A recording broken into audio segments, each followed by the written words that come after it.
I'd like to call to order today, Monday, October 3rd, 2022, public hearing for the City of Tampa's Architectural Review Commission to order. I am Susan Clausmith. I am the chair of the commission. If you are here to present a project, you will have limited time to make your presentation, so we suggest being thorough but concise. When coming to the microphone, you will need to identify yourself and your relationship to the project. The commissioners will not ask any questions during your presentation, and your project should be presented in the following order: the site plan, the elevations, architectural details, and wall sections. After your presentation, the staff will present their staff report, and then we will ask for public comment. Following the presentation, the commissioners will be asking questions in the same order as the presentation. When coming up to the microphone, please state and spell your name clearly if you are here to speak for or against a project. Your time will be limited to 3 minutes, so take some time now to summarize your comments, because 3 minutes goes by very quickly. And then following the public comment, the applicant will have 5 minutes for rebuttal. The public hearing will then be closed, and the only comments which will be allowed after the public hearing is closed will be in response to any questions from the commissioners. The commissioners will then discuss the case and will make their decision based on the city ordinance, chapter 27 of the city zoning code, the design guidelines, the Secretary of Interior standards, the Historic Preservation Development Review, or HPDRC, comments, and the testimony given tonight at the public hearing. Please remember that the ARC can only act on items that are within our specific jurisdictional responsibility. Owners and or agents are independently responsible to obtain any appropriate permits and or approvals. Now, if you haven't already done so, please do silence your cell phones, and I will ask my fellow commissioners to introduce themselves, starting with my left. Thank you very much. My name is Stephen Sutton. I am a registered architect, and I also hold the architectural historian chair for this board. I am Dan Myers. I'm an architect. I'm John Prokop. I practice architecture. Ashley DeCubis, I'm an attorney. And with us tonight, we have Dennis Fernandez, Elaine Lunn, Aminta Owen, and Alexis Guzman, as well as Kamaria Pettis-Mackel, our city attorney for this evening. And I am, again, Susan Clausmith. I am a registered architect. Move on to the first.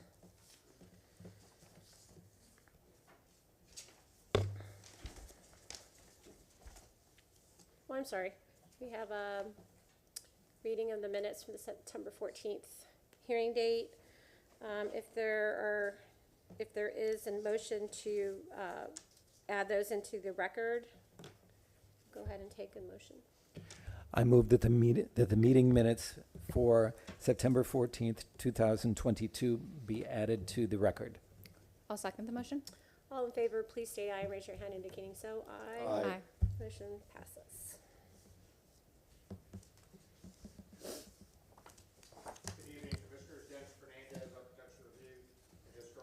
Manager. Welcome to this evening's hearing.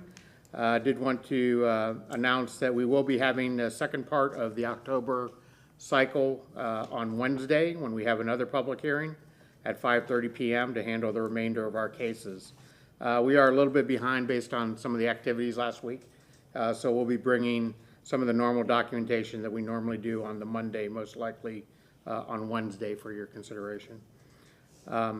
With that, we'll go ahead and move into the disclosure of conflicts of interest and ex parte communication, and Ms. Pettis-Mackel will lead us on that. Good evening, Kamaria Pettis-Mackel from the City Attorney's Office. Will the commissioners please state whether or not they have any conflicts of interest regarding any of the items that are listed on the agenda? I have none. I have None. Additionally, will the commissioners please state whether or not they've had any ex parte communications regarding any of the items that are on the agenda? No. None. Okay, thank you so much. Thank you.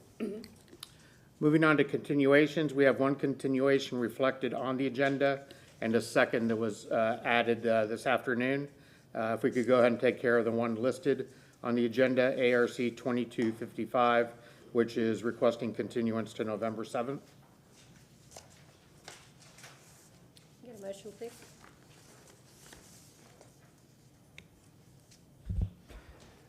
Move to continue ARC 22-255 for the property at 307 East Amelia Avenue be continued to the November 7th, 1922 public hearing at 5:30 PM. 2022, sorry. I'll second the motion. All in favor, please state aye and raise your hand indicating so. Aye. Motion carries. And the second continuation came in this afternoon is for ARC 22-362 for the property located at 2303 North Jefferson Street. The owner is requesting a continuation also to November the 7th. If we could have a motion for that, please. I move that we continue ARC 362 at 2303 North Jefferson Street to the November 7th public hearing, 2022. Second the motion. All in favor, please state aye and raise your hand indicating so. Aye. Motion carries. Thank you. Moving on, we'll administer the swearing. Anyone in the audience who is going to be presenting or providing any testimony, including staff, please stand and raise your right hand for the swearing.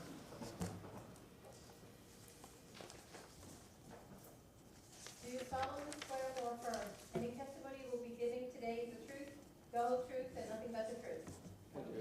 Thank you. You may be seated. Thank you. We're now ready for our first case, which is ARC 22-184, and Ms. Lund will present the information on the photo essay on that.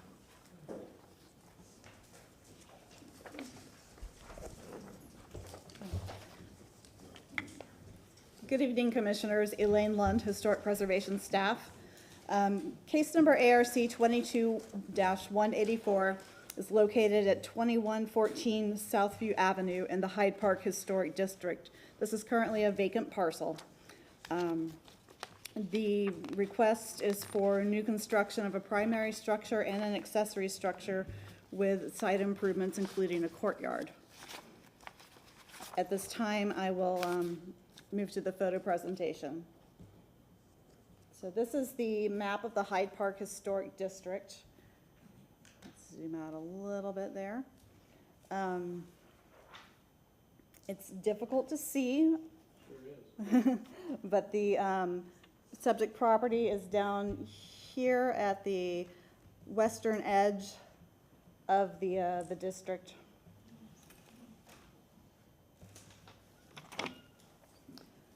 Moving on to the 1920s Sanborn map of the historic district. Again, the subject site is shown in green.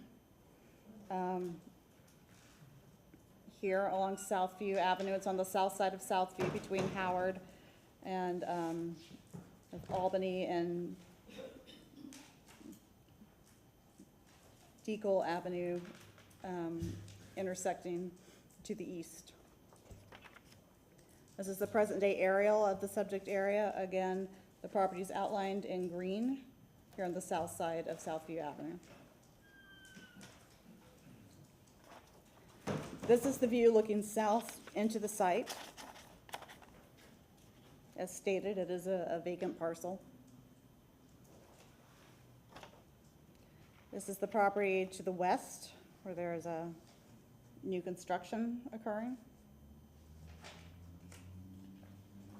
This is the property to the east, a single-family residence.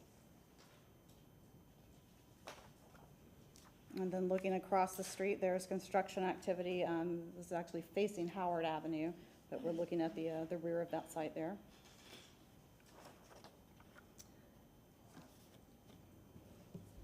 This is the view looking, I believe this is east along Southview. So looking into the historic district there, and the view to the west along Southview looking toward Howard Avenue. So that concludes the photo presentation. At this time, I'll ask the applicant to come forward and present their request.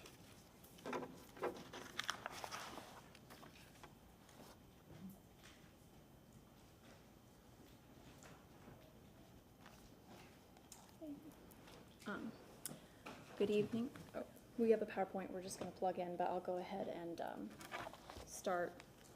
Thanks, Greg. Maybe not.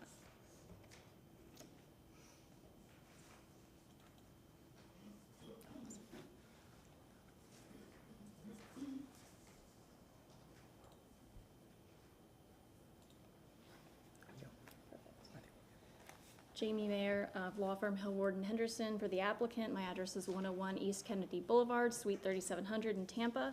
I want to thank staff for the excellent staff report and summary, and for Mr. Vila's not here, but for working with us throughout this project.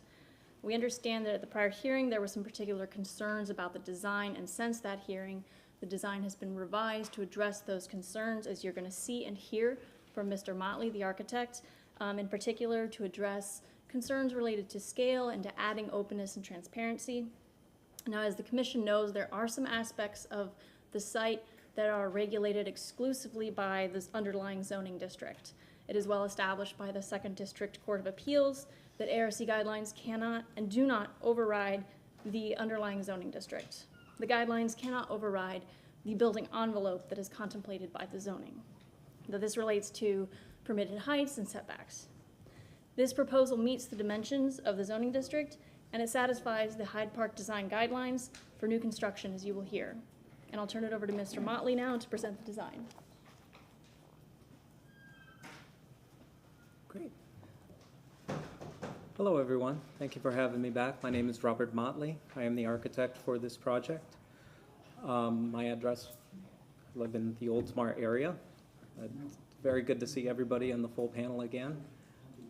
I'm going to kind of recap of what we had just heard, because this just helps me kind of get involved with the site a little bit better. Again, we are in the Hyde Park district. We are along Southview Avenue.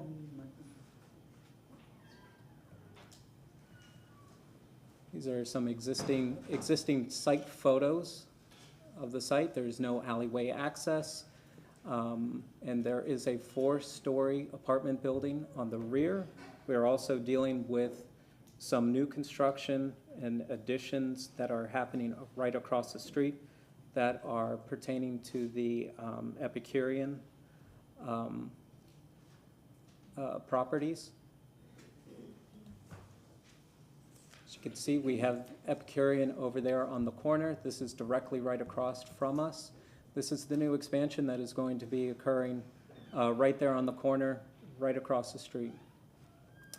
Again, as noted, there's another commercial building that is being situated and built, currently under construction. It also has a demarcating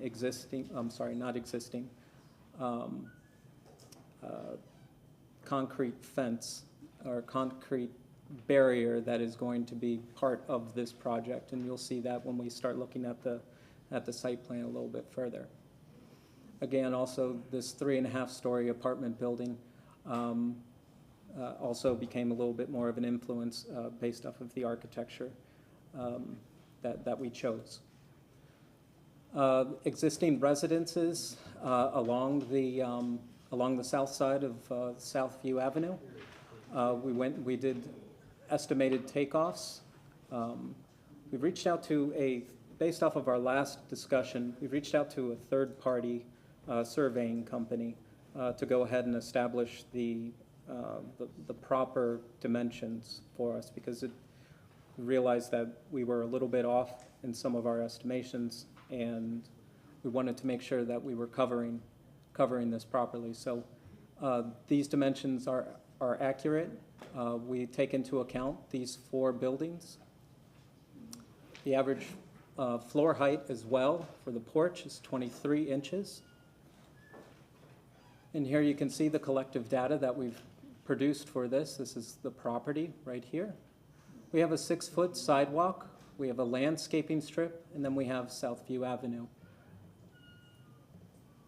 This data here is based off of the collective diagrams that were given to us by the third-party surveyors.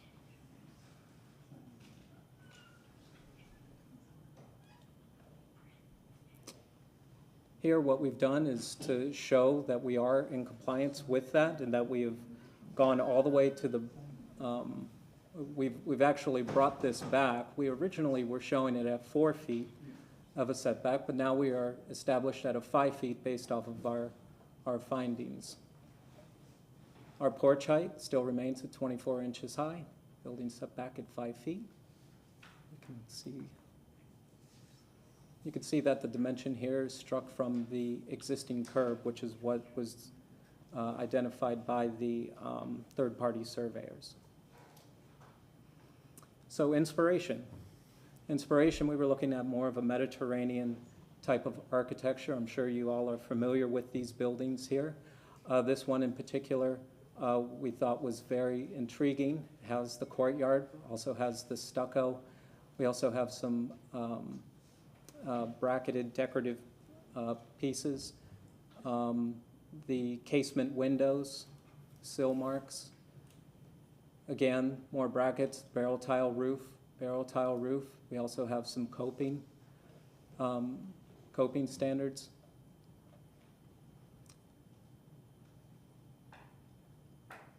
And this one over off of Deckel also was a very nice inspiration of the archway at the entry.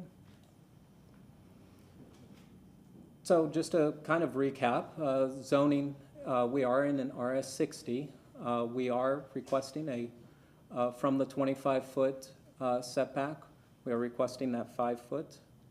But everything else is within the boundaries. So we have the 7-foot setbacks. We have the rear at 20 feet. The overall height is met at 35. We will have a site fence at the perimeter. It will be a 6-foot-high concrete. I'll show you some little details of that in just a minute. We'll have a pedestal with a coping. And then here's our site plan. So we'll jump right into the site plan area. Here we can see that we have our existing landscape strip, misspelled landscape, my apologies.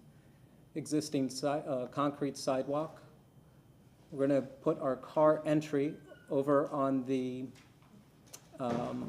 west side of the property, which is common to the other buildings along this street. We have a pedestrian entry that is also a concrete walk. As we're coming down the concrete driveway, we will show a grass strip. This is approximately 32 feet from here to here before we get to our driveway gate. And then we're looking at a permeable surface driveway leading all the way into the back to where the 4-car garage is situated. You can see that one of the main features is a courtyard area that we can put some nice landscaping features into it. We have access gates on the east and west side. And then we're going to have a nice private garden that will also be acting as a barrier for the utility pad. We're going to have a pretty substantial utility pad situated in the southeast corner, but will be unseen from the street. You can see that we have a 1-story dining. Primarily, it's a 2-story residence, and then we have a 3rd-level terrace area. Site fencing. So wanted to detail a little bit of the gates that we'd be putting on here, looking at primarily like an aluminum operable gate system with posts. Color would be black, but then our fence or our perimeter fence, we would do a nice stucco finish. We would allow some kind of outlet scuppers at the bottom.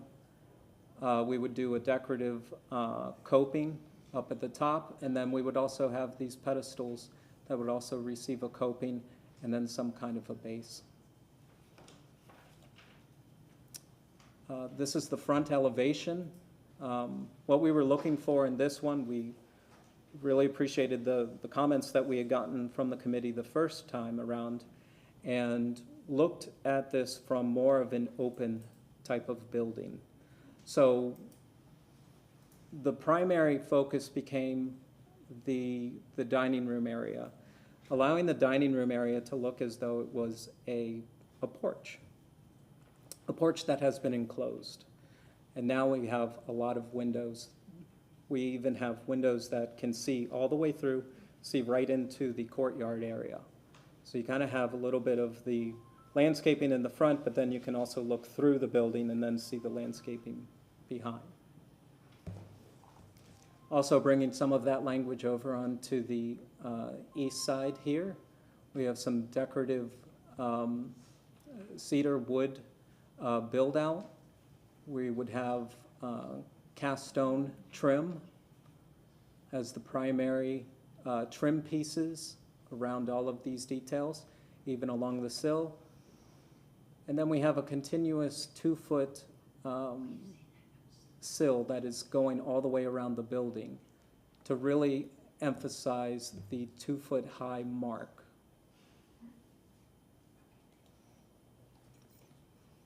As we look at some of the side elevations, this is the east elevation. This is the part where we would have the garden. Of course, I'm not showing any trees. I want to talk about the architecture. But this is an architectural feature where we would incorporate a fountain area coming off of the wall. We have cladded a lot of windows onto this facade since the last time. So we would have a window system around here, around the office space.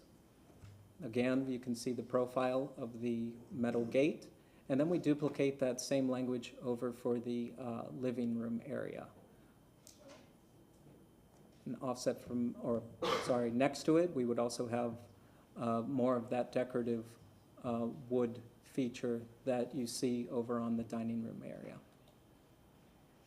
Over in the rear, it's a little bit more modest, but still kind of carrying some of the same language. We have some of these columns defining the garage areas, more decorative tile, kind of accenting some of the blank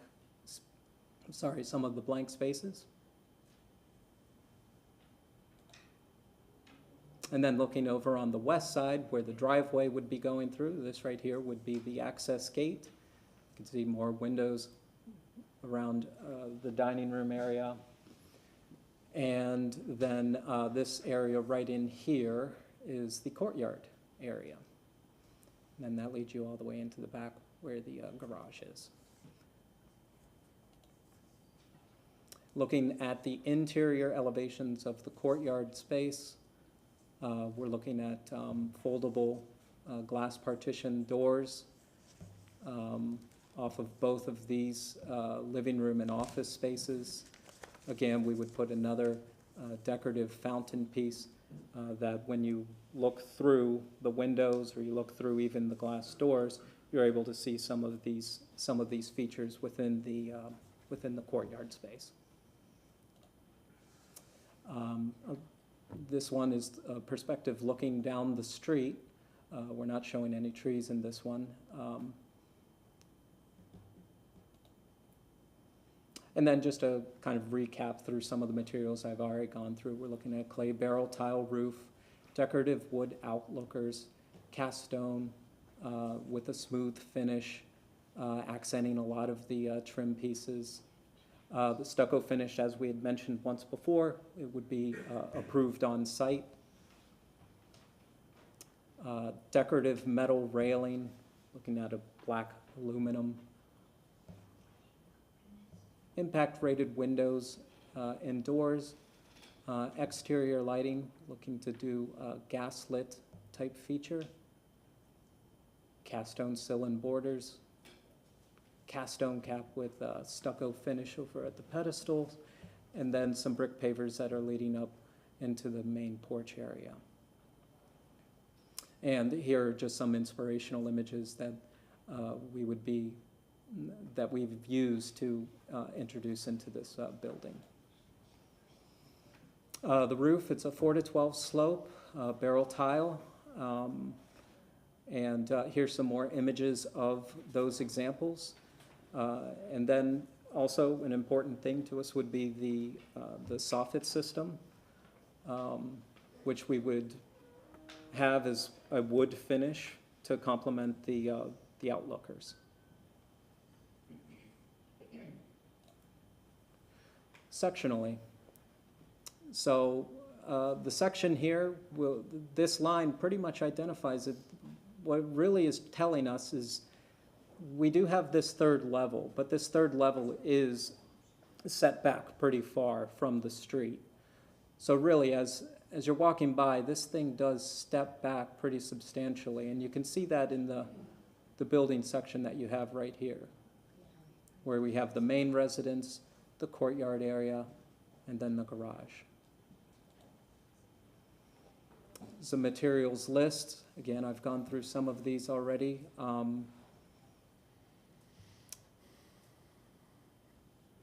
Pretty much, this was filling in the blanks of what the committee had asked. So as there's a sheet that says, hey, list the foundations. We're doing a 4-inch concrete on slab, but there will be a stem wall present.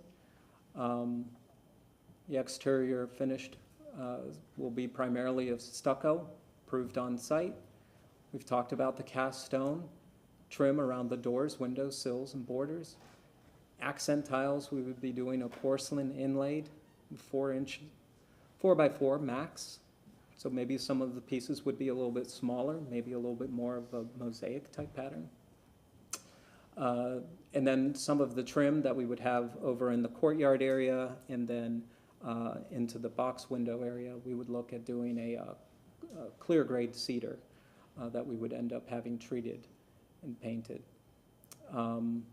Windows, we're looking at casement and fixed, aluminum impact, but we would be doing a wood profile finish. Spanish S-shaped terracotta roof. The porch over at the courtyard, as mentioned, we would be doing that out of cedar. I'll show a nice inspirational image that we had taken in just a moment. Railings, we would be doing aluminum, the powder coat finish. The ceilings, we would be using a high-density foam bracket wood profile. Front entry ornamentation, we have this cast stone trim and borders in the pedestal. Landscaping elements, I've shown you a couple of variations of the fountains with a backdrop and border tile. The garage door would make that impact rated, but we would make it to have a wood finish profile.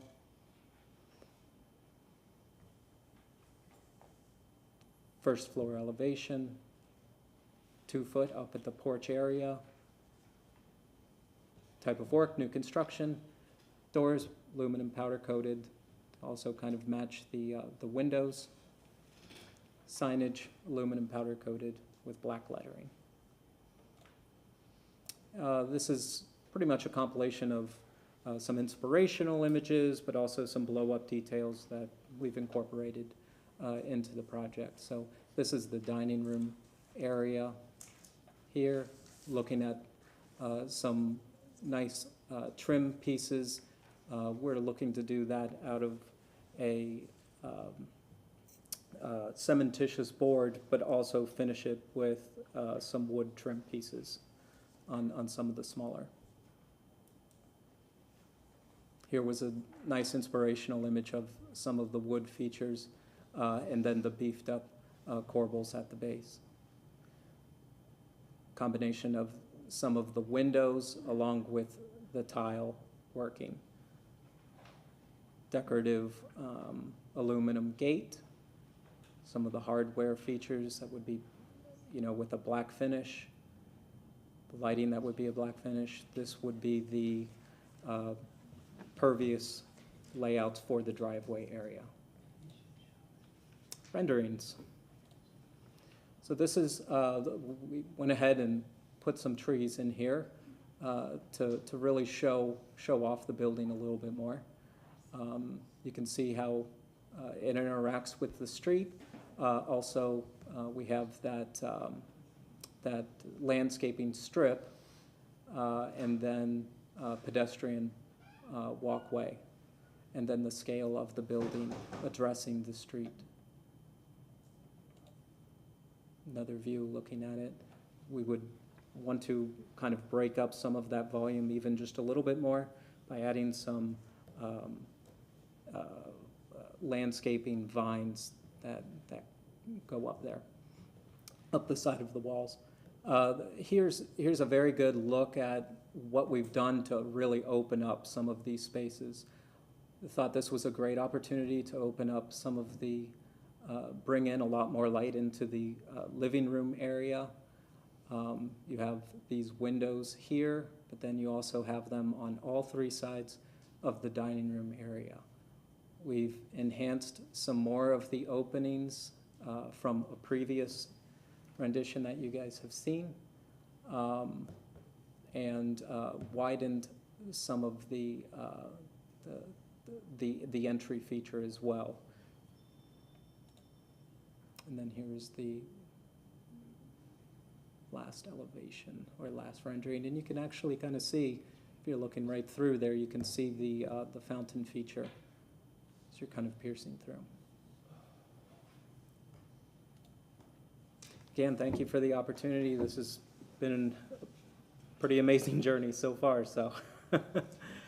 And look forward to hearing what you guys have to say.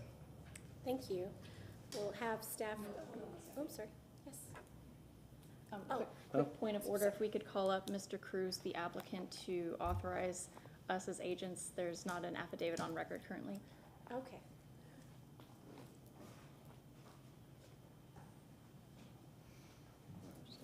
Give your name and address.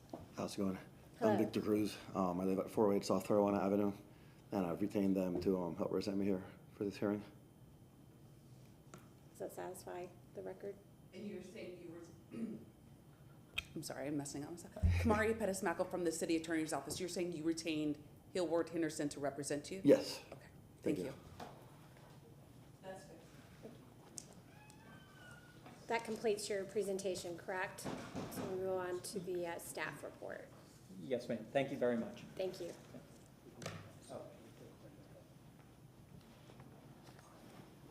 Okay. Commissioners, Elaine Lund, Historic Preservation staff. We find that this application is consistent with the Hyde Park design guidelines. There were a few conditions noted in the staff report. I think that the applicant did manage to cover most of those. I would like to note, as he stated, as the agent stated, that the final stucco pattern is to be approved on site. I believe that should be one of your conditions. And other than that, I have no further comments on the project. I would also like to note that there are a couple of letters that have been received by our office, and we're submitting those into the record. They should be included in your packets as well. And Kamaria Pettis-Mackle from the City Attorney's Office, can staff confirm? I'm sorry, what's that? Okay, I wasn't, okay. Can staff confirm that the applicant needs to get a design exception for the application? As mentioned by the applicant? If that should be a condition of approval if the board so chooses. Yes, it should be a condition, yes. Thank you. Thank you. That was one of my questions. Yes. Madam Chair, just Yes. one more point of order. There were some individuals that walked in after the swear-in. So if anyone in the audience is going to be testifying that wasn't sworn in during the original swearing, you could stand and raise your right hand. Do you solemnly swear or affirm that any testimony you will be giving today is the truth, the whole truth, and nothing but the truth? Yes. Thank you. If you are going to be donating time, please present the form as you come up for public comment, and we'll reflect it on the timer on the podium. All right. So we'll move on to the public comment period, and if you wish to speak for or against the project, you may do so at this time. Typically, we like you to line up along the wall there and then come up, state your name, your address, and then you have 3 minutes. Thank you.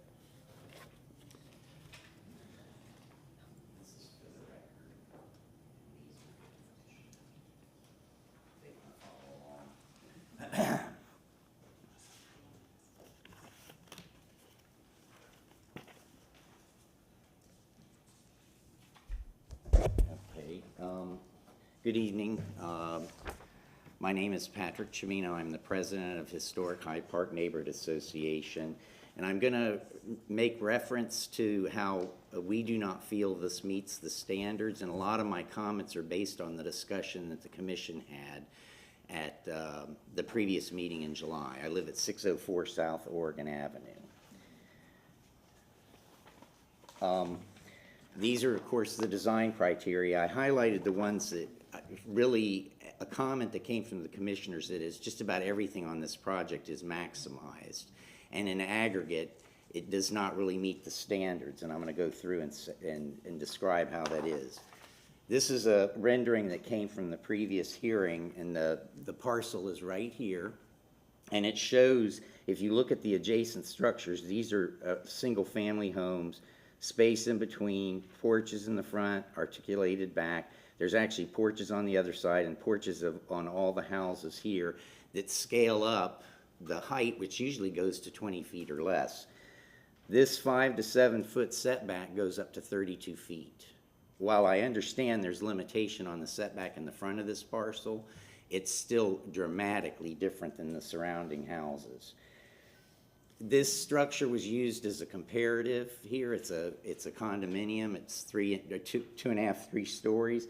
There are only 3 structures of historic nature in Hyde Park over 3 stories: the Royal, the Seville, and this. And it's not really fair to use that as a massing comparison.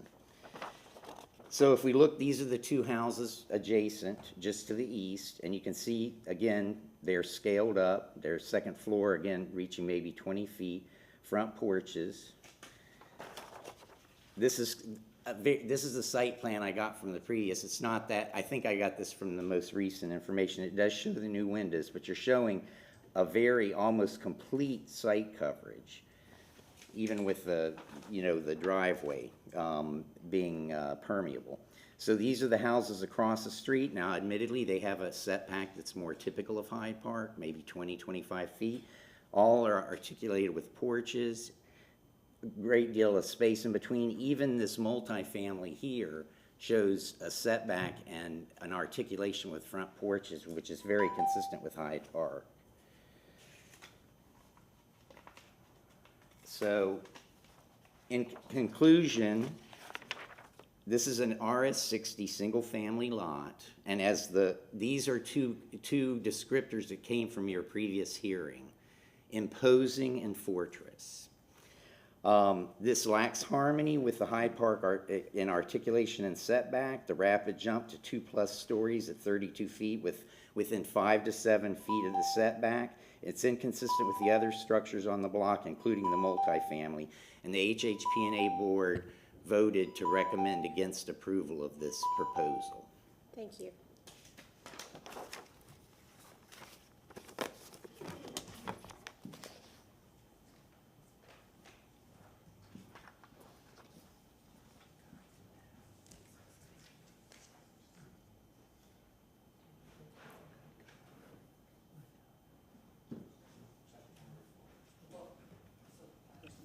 Is Irene Acosta here? Thank you. So he'll have 1 additional minute. Thank you.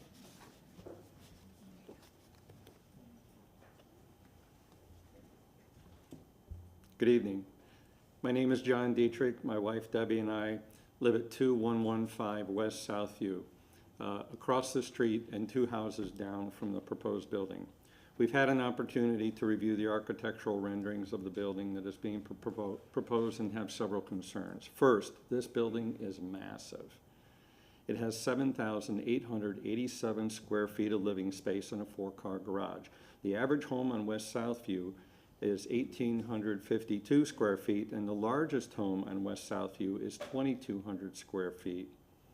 Therefore, this structure is over 3.5 times the average size of the house and over 4 times the largest house on West Southview. It's too large, and it diminishes the aesthetic of our street, which is already on the cusp of a commercial zone.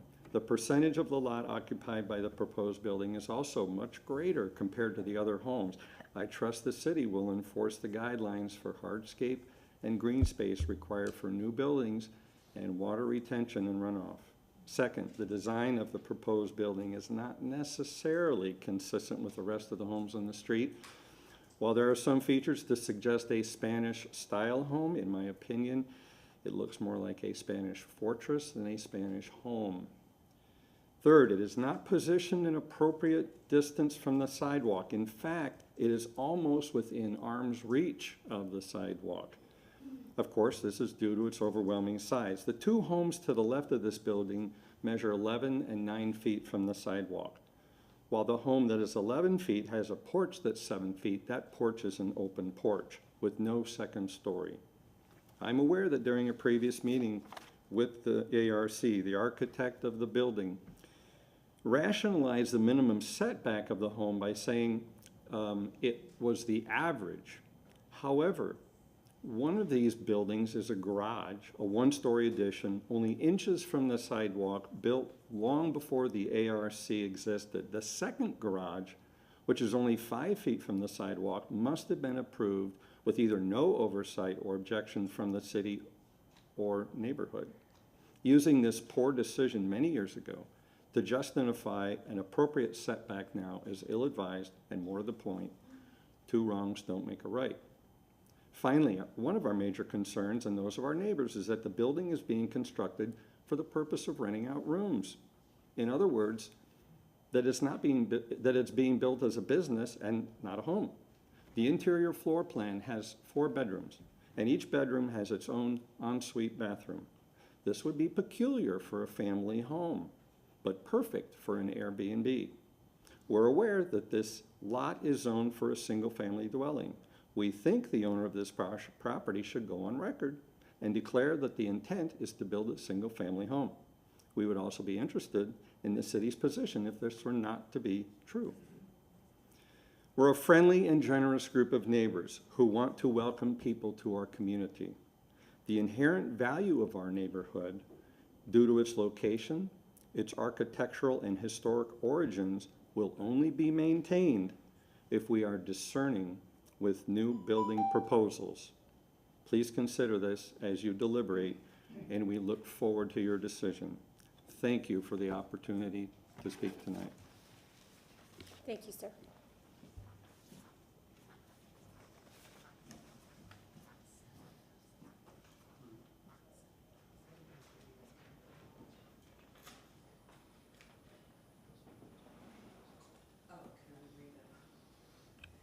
Is Della Costa here?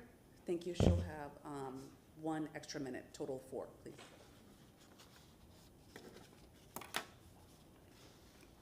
Hi, my name is Patricia Somerville. I live at 2107 West Deacle Avenue, although many of the delivery people in the neighborhood think I live at 2108 West Southview. I am reading a neighbor's statement, but before I do, I would like to add that other neighbors of Southview wanted to be here today to attend and speak, but were unable to alter their responsibilities. One family, for example, Joanne and Bob Weirda at 2112 Southview, yes, right next door to this proposed construction, have a very sick child. Their concern about the proposal is water runoff, especially given the size of the structure on this lot. They had a statement which I encouraged them to email to you for consideration. So my statement for the other neighbor, her name is Janine Farver, and she lives at 2117 West Southview Avenue, a home she has lived in for more than 30 years. If any of you have visited West Southview Avenue in the past, you know that we are a residential street challenged by 2 large commercial developments on either side of Southview at Howard Avenue. These developments are changing the fabric of our once quiet street, and many of us feel we are fighting for the residential integrity of our neighborhood. We understand that Howard Avenue has always been a commercial thoroughfare, but in the past 2 years, we have lost 2 residential homes on Southview, one to the parking lot for the commercial development on Howard Avenue, the second to this proposed project. Each of those former homes were less than 2,500 square feet. As I reviewed the plans for this proposed project, it seemed to me that the structure does not in any way conform to the architectural styles, the massing, site coverage, or historical context of our homes on Southview Avenue. It is 3.5 times larger, with almost no setbacks on any side of the structure, nor room for the kind of trees or landscaping that characterize our street. In fact, it doesn't echo anything going on down our street of small historic bungalows with large windows and open porches. I call this proposed building a structure because I question whether it is really designed as a single-family home. The size, the lack of family gathering spaces, the rooftop bar, and the 4-car garage do not look like a single-family residence to me, meaning Janine Farber. As a commission charged with maintaining the neighborhood ambiance, the architectural integrity, the residential ambiance, and the historic character and context of our neighborhood, I ask you to oppose this project. And I say thank you to each of you for your civic service. Thank you. Thank you, ma'am. Is there anyone else who would like to come forward and speak for or against this project at this time? Seeing no one, we'll go ahead and close this portion, and we'll begin asking questions. And we'll start on my left, Mr. Sutton. And if one of the agent owner representatives would come forward. I will hold question for the moment. Okay, Commissioner Boyd? At this moment, do you have any door or window specifications, or you're just intending to use aluminum doors and windows? The front door would be a custom wood door. Yes. But other than that, you don't have any tear sheets or images of the exact specification? Other than that, no, not at this time.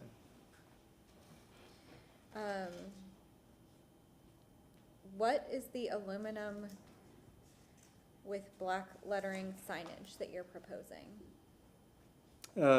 Like a typical, I'm not quite sure, like, well, signage meaning like address, Like the letters text, on or, top? yeah. Your renderings showed the concrete wall that runs adjacent to the parking lot next to you. Yeah, hold on one second, let me see. I have a blank screen here.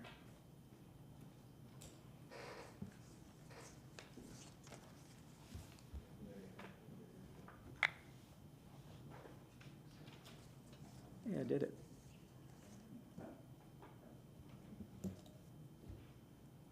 This one? Yes. Do you know if that's an accurate setback of that concrete wall? Is, to the best of my knowledge, yes. That is actually the wall that is being constructed by the commercial building. It does come very close to that street. I did offset it, trying to see if I have a photograph of it.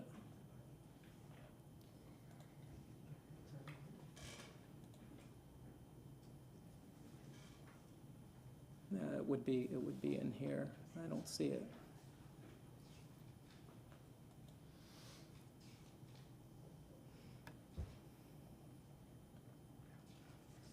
It's plus or minus, Okay. yeah.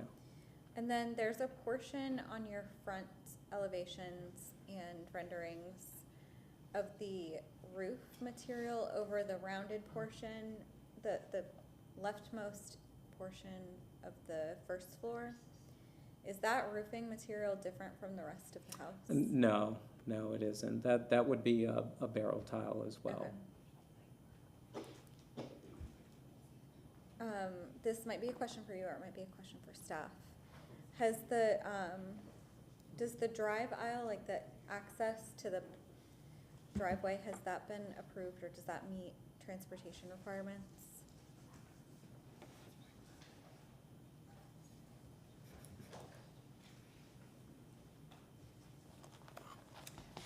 Elaine Lund, Historic Preservation Staff. This application was reviewed by the transportation staff.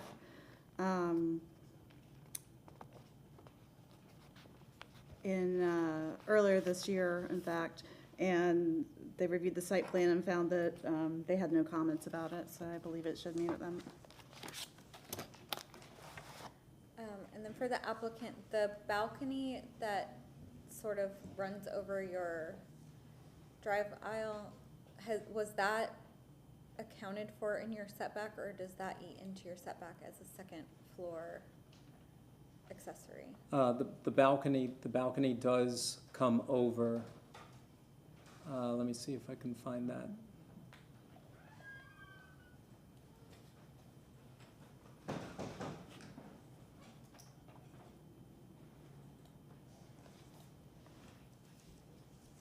The balcony does extend. It comes right to that setback line. So that balcony hits There's the balcony right there. 7 foot from the lot? Yeah. This is a wider lot, because the client had purchased that extra strip of land.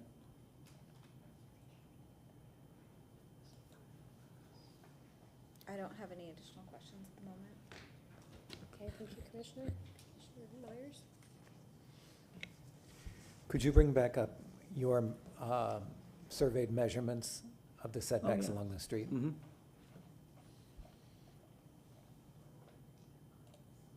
These guys? Yes. Okay.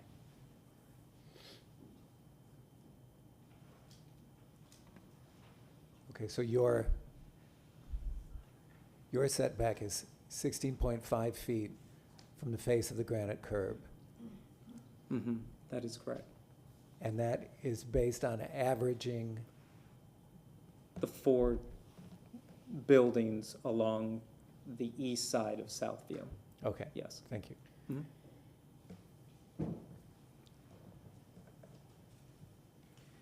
And can you refresh my memory, please? What is the design exception that is required?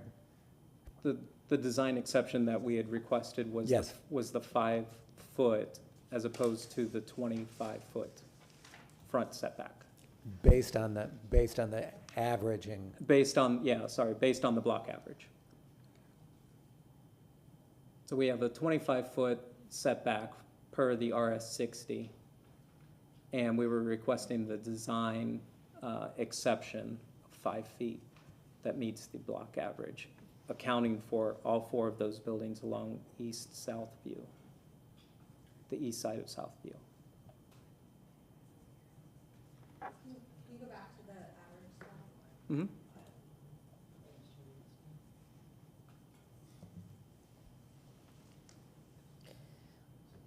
I don't see that you noted in here the average setback to porches themselves.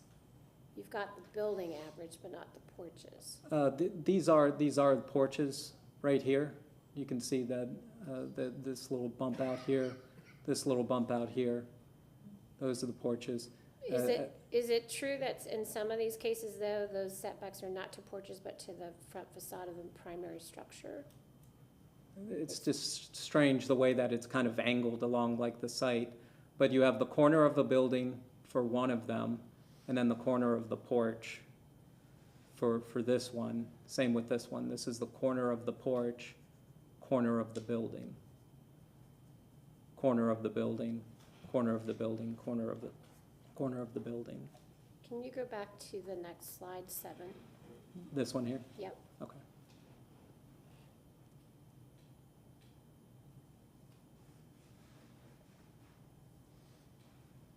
And then back to the other one, I'm sorry. Yeah, Just no, that's no trying- problem. It'd be so much easier, they're next to each other. So the 16.4 average building setback was to the building curb, to the curb along Southview, not to any other condition, right? It was the road curb. Yeah, that's correct. I had gone out there after I had received some of these measurements and made sure that it was coming from the right place.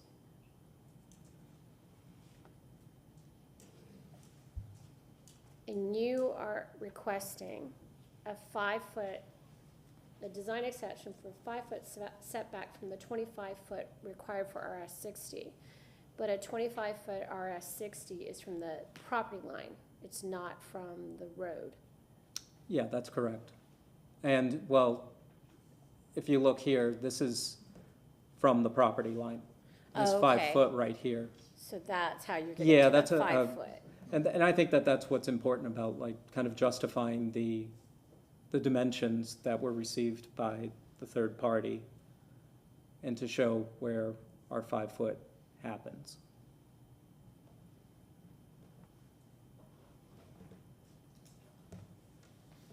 So, okay, so it's, all right, so I was looking up there, I can see here Okay. what the dimensions are from the curb, so that those can be matched. Okay.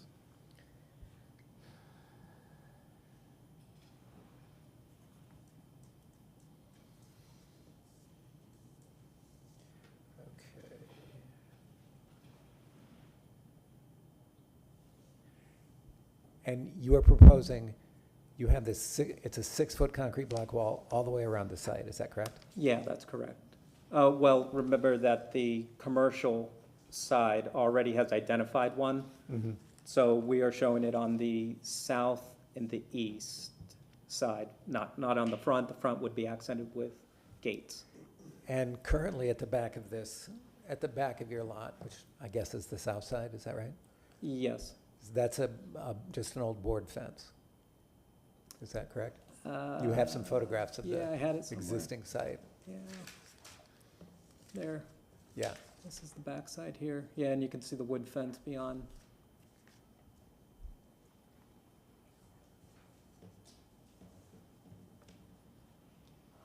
And the fence on the east side is the same, is that correct? The fence on the east side is the same. Yeah. Okay. Mhm. And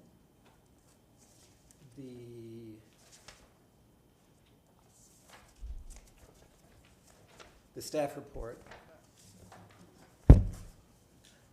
Ms. Lind, I believe says that the lot has been vacant since 2000, is that correct? That's what it says in the staff report. It's been a long time. I just want to kind of point that out.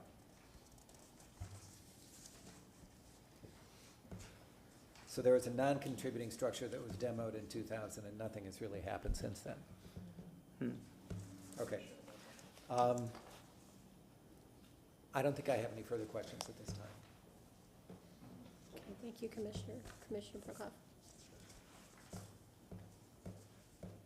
You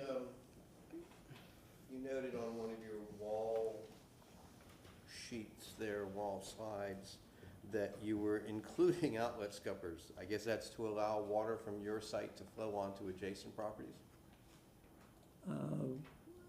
Outlet scuppers.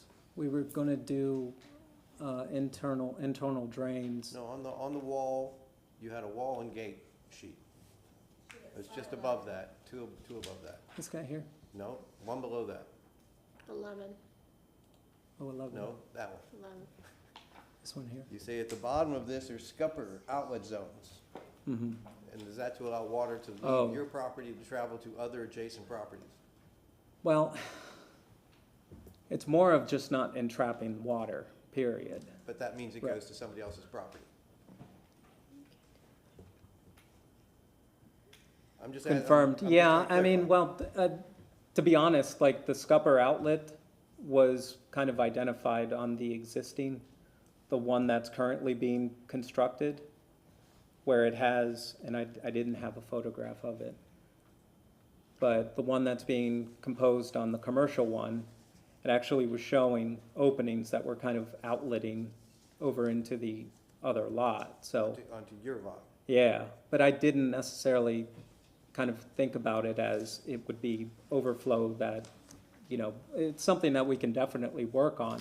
Yeah, I mean, it was just brought up earlier by one of Yeah, the yeah, one of yeah. the adjacent property owners. Yeah, yeah. Can you show us elevations of this house in elevation along the street front with the other houses on the street? I cannot. No, I cannot. One of your elevations, I think, started to show a piece of it in elevation, not in perspective Yeah. or rendering. But I thought one of them showed, like, it started to show a piece of the adjacent house Yeah, and let then me see. didn't. And I'm not sure which slide it was. It would have been, no. And one of my commissioners is saying it may be later in the presentation. Okay.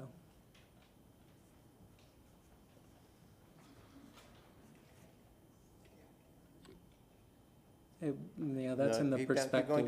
Go down. Three more slides. I can't tell, 25, 26. Oh, okay. Okay. So you've modeled the adjacent houses. Yeah, yes. So it would be easy to submit to us or to produce an elevation of the house with the adjacent properties. And Yeah, not show yeah, the yeah, perspective. yeah. I just Okay. don't have the view of it right now. I do want to say that I've got no qualms with the quality of the materials and the craftsmanship and everything else that you described in the materials list. You've made the house more transparent than it was the first time around. I guess you mentioned something about foam brackets. What were Yeah, those like about? like a high-density foam. I understand. Outlooker. It's like- That it's not- essentially would be these components up here to the underside of the soffit. Okay. And why not wood? Why couldn't they be made of wood? I think we were just looking for something that was going to be a lot more durable with the weather over time. We can always go back to a cedar type of finish that is painted, so. Okay. I mean, I think I just don't find foam to be one of those high-quality materials. Understood. I don't have any other questions. Commissioner DeCutis? No questions.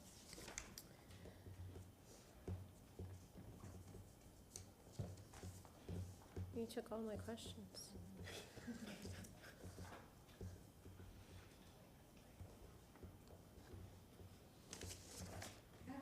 I have a question for staff following this previous question. We've got notes of high-impact aluminum windows and doors, as well as aluminum with steel frame garage doors and aluminum fences. Are these materials that the commission is used to accepting in the Hyde Park District, in addition to the foam decorative elements? Yeah, Elaine Lund, Historic Preservation Staff, the commission may entertain those options for new construction. That's of course at your discretion. I believe the applicant did note that at least for the windows, that they would have a wood profile. That may be something that you want to see more information on. Thank you.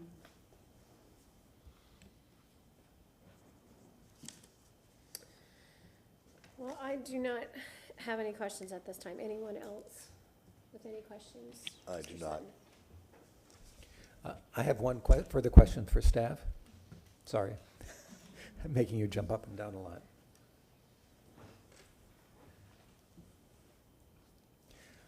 I just want to clarify, this house meets all of the zoning setbacks in both its, its distance from the lot lines.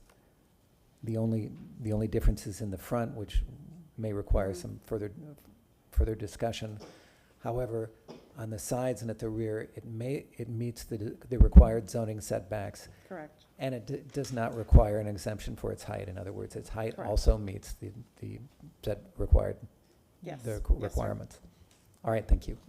And just to confirm, Kamaria Pettis-Mackle from the City Attorney's Office, they will have to go through a design exception, as previously stated, for the front yard average. Just to confirm, okay. I'm sorry, I have one more question. Absolutely, go ahead. There was a note on the staff report that all overhangs need to be a minimum of 24 inches. Has that been acknowledged on your updated presentation?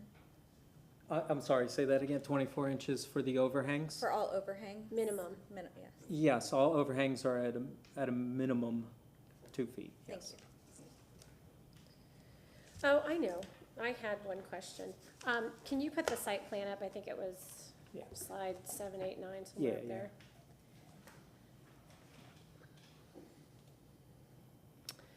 So, the drive gate that you have on the lower side of this plan, Yeah, yes. when you had the rendering up that showed a car parked in front of the gate, Mm-hmm.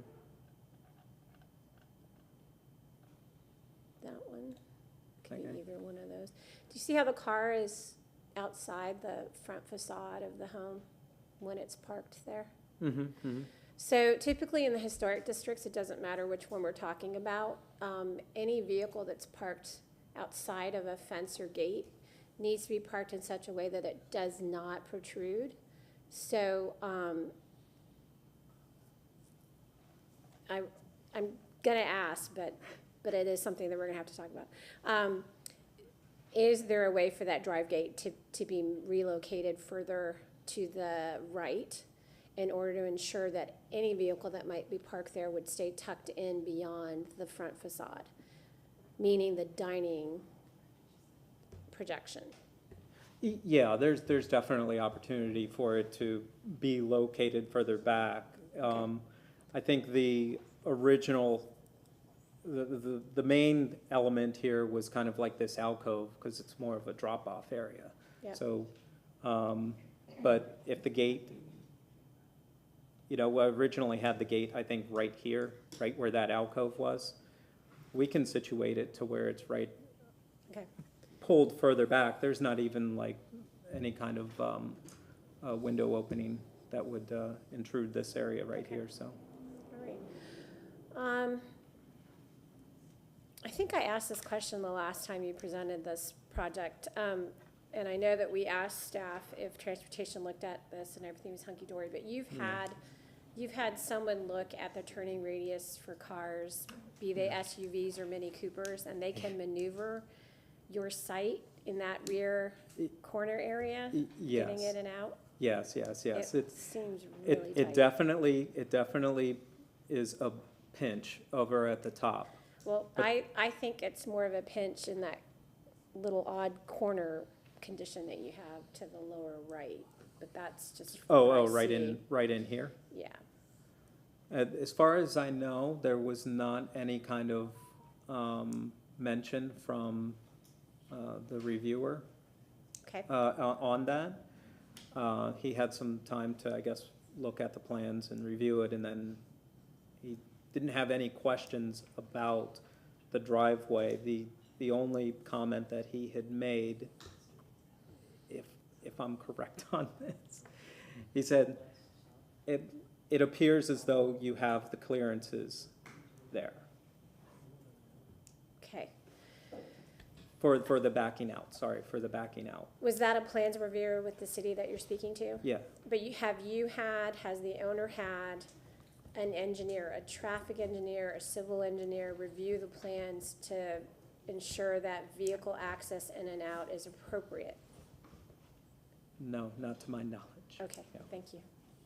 What is the white diagonal dashed line that you're showing on this, White. sort of going between the two-story residence and the third level area? Oh, right here? Nope, toward the front of the house There's a a little white bit, line. right a here. dashed white line. The white line emphasized the 25-foot, Setback. the original 25-foot. I thought so, but wanted to confirm. And the blue line, the blue dashed dot line is your property line. Is the property line, The red dashed line is your setback. is the setback. So Yes. in the area that you're referring to, in that back bottom right corner, you've got 7 feet Yes. Yeah, this is 7 feet. approximately to get your car through. No. That's you the look, it required extends. setback. Yeah, that's required setback. The building is what there? About 12 feet, 12 feet off of the property line. So you So we do could take get a the drive. jog at that corner that we're expressing concern about, right? Yes. Right. Right here? Yeah. So there's a jog. Mm-hmm. Do you know that, Oh, from here to here? No, no, up a little, right there. corner to corner. Oh, corner to corner. Mm-hmm. That one's 7 feet. Yeah, To from your here to jog. here. So like Yeah, if I yeah. was driving my car through, we've got approximately, This is an 11-foot drive as it kind of comes down here and then over. Do you have a site plan that indicates Don't know those if I have it. dimensions more clearly? Let me see if I do.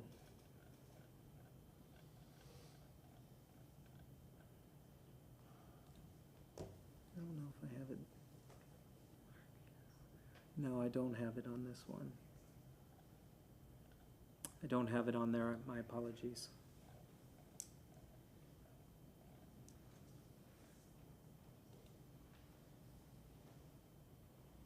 All right. I see what you're saying, though, like, I think graphically, where probably my landscaping got a little bit carried away, but that's just in my defense.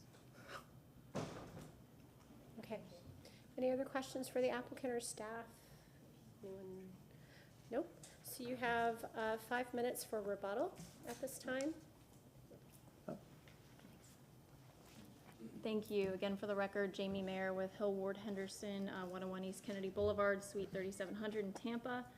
I want to just, and I know this has been discussed, if I could zoom this out a little bit. I think I can handle that. Yeah. Oh, that's as far as it goes. Just to kind of recenter on, well, I apologize, apparently it won't all fit, but you know, what was presented previously versus the feedback we have incorporated into the new design. And to respond to some of the comments from concerned neighbors, to reiterate, this is a single-family dwelling zoning district. Only single-family dwelling units are permitted, multifamily units are not permitted, and a single-family dwelling unit is proposed. This house is adjacent to and across from commercial, but this property is zoned for single-family dwelling units. However, it is adjacent to very tall structures, and there's a lot of tall structures in the area. The comments regarding stormwater and transportation, those are, they're not part of the ARC guidelines, but will, of course, they are things that have to be addressed by reviewing staff in other departments. There's no requirement for a certain ratio of beds to bathrooms. I know that was a comment that was mentioned, but that is not any requirement in the ARC guidelines. The setback averages, again, there will be a design exception to establish the front setback. The rest are permitted by right in the zoning district, as is the height. And the resulting square footage is the permitted building envelope that is contemplated by the zoning district, which again is established and is permitted by right, and is established that the ARC guidelines do not override that. So this building is stepped back, it's massed appropriately, and that was, as you can see, and this is probably better for Mr. Motley to describe, but incorporating the feedback, adding the openness and transparency. And as you saw from the street view perspectives in particular, it is appropriately stepped and massed from the pedestrian level. So we respectfully request your approval of this, and I don't think we have any further comments, unless Mr. Motley, you good? No, Leave it? no, I'll just, I don't know what you did there, but Well, it automatically switches, Oh. sorry. I have to use my finger. What I was going to say about the elevation, I think someone had made mention of the height being at 32 feet right at the street, and that is not the case. But what we're doing here is that if you look closely, our 35-foot limitation is over here, but this third level area is actually pushed back. I think the perspectives kind of show that a little bit clearer. You know, your primary facade that's along the street is right in this range, and that height, you know, from right over here is approximately 23 feet. So we're kind of looking at this line. And again, as we're, you know, I think that's why the perspectives are work so well for this project. It really identifies to show that there is a lot of stepping back that is occurring. So it's very, very sensitive about trying to keep that third level pulled back as far as possible. And I think that this one both of these two perspectives.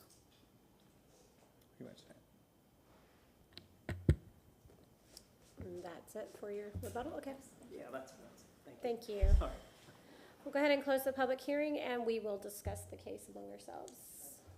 Anyone?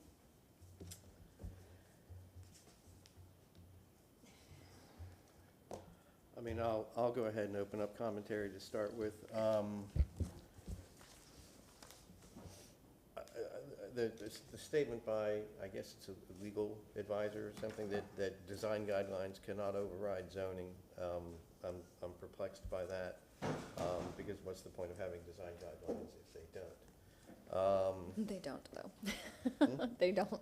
Okay. There's case law. Yeah. The main issue I see is the zoning, or the setback request to match the neighbors doesn't follow the neighbor's setback pattern.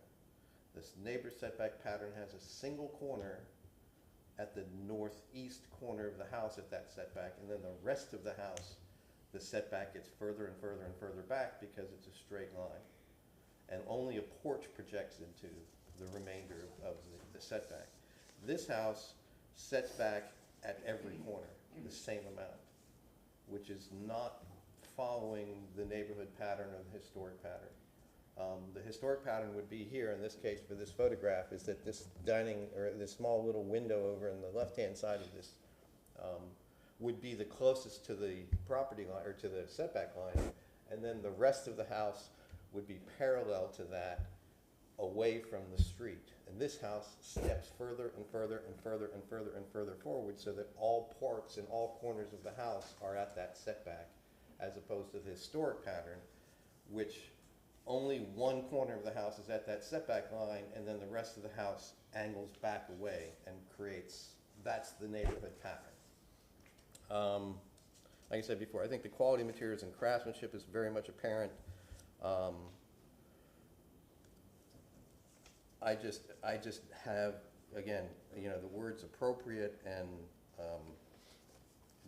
doesn't, and this house just don't come to mind for the Hyde Park neighborhood. It would across the street, but not in the Hyde Park Historic District.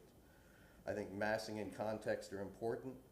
To have a volume of a house that's at least twice, if not 3 times, the volume of the house that used to be there, and 3 times the volume of the house that's next to it, does not fall into the appropriate massing category or neighborhood pattern. And the applicant mentioned that the 3rd floor is pushed back, but on all the adjacent houses, the 2nd floor is pushed back, and that's not the case here. Those are my comments and observations. Anyone wish to add to that? Or add something else for consideration? I find it unfortunate that the premise for the design of the functionality of this dwelling is almost like stuffing a sausage casing. It's being developed as to maximize the use, regardless of what it may be, of its available volume. And to me, I can understand how that volume may reflect the more commercial aspect of what we see immediately on the Howard area. But I think a missed opportunity here would be a bit more of a sober reflection as to how can we modulate between a 1+2 story, if you will, domestic neighborhood and a commercial strip. But that's, I can understand how that's not brought about due to a program that maximizes this site, edge to edge, regardless of how you define those edges. It doesn't have, with the exception of the immediate front of this building, there is no finesse, if you will, the ins and outs, the projections, the miscellaneous additions that you would see on these older structures. Obviously built at a time with a different sensibility than what we have right now. If we were looking at this on Bayshore, we probably wouldn't have very much of an issue in terms of its scale and mass. But it's parked here between a future hotel and a diminutive neighborhood. And I'm having still a very hard time looking at this as, is this a good fit?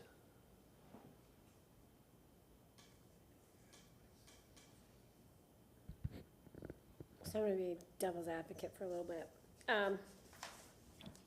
I think because it is at this nexus point between residential and commercial, it has these massing forms to one side that support a taller and bigger structure, and then it does have the more diminutive residences that were there historically, and some of the taller buildings were there historically as well.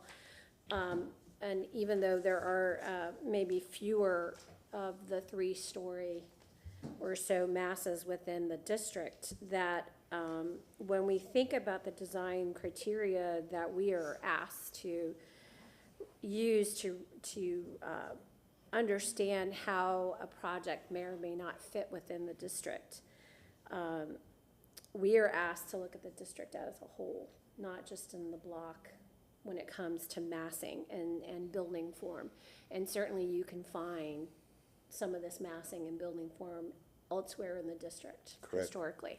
So I think what the project has done since the last time it was before us is it has had a few successes.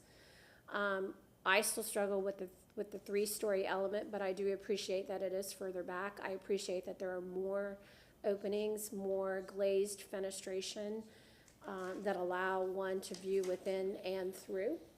There is more transparency, understanding that there will be window furnishings, right, eventually that will come and obscure those views, but understanding that architecturally there is an attempt, there has been an attempt to make the architecture respond more to the idea of a public presence to the street.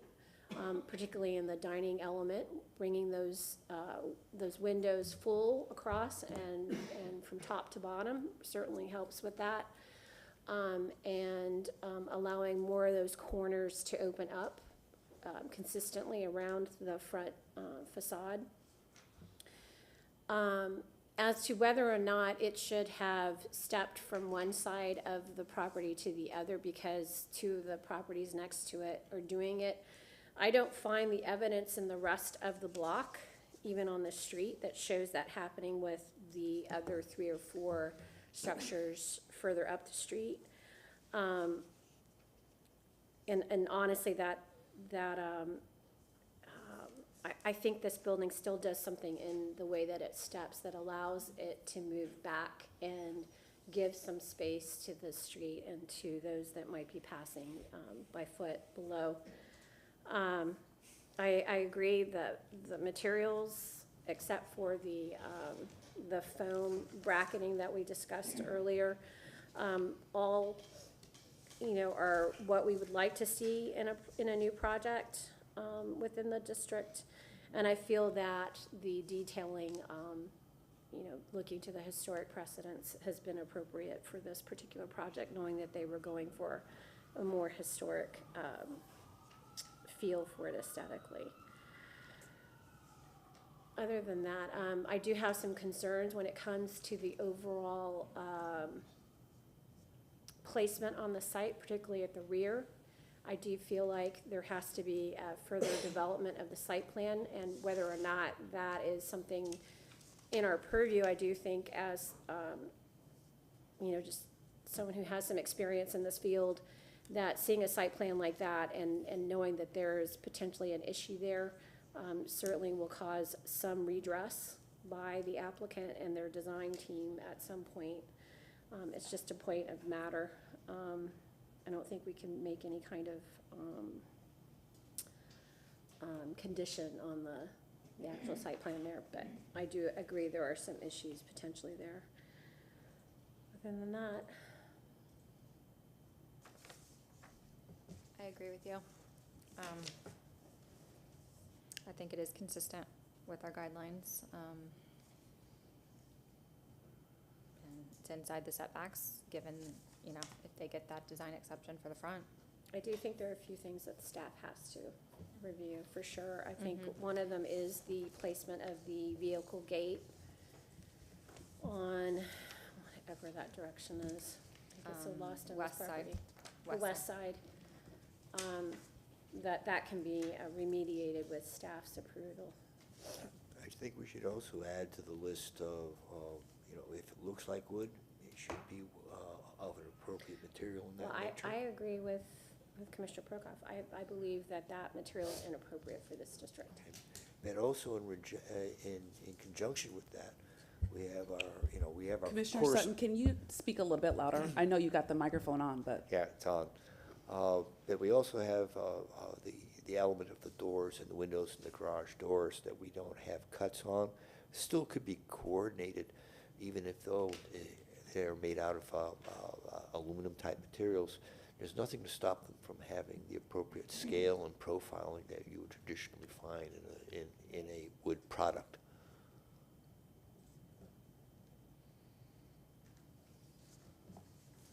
Anyone wish to make a What are motion?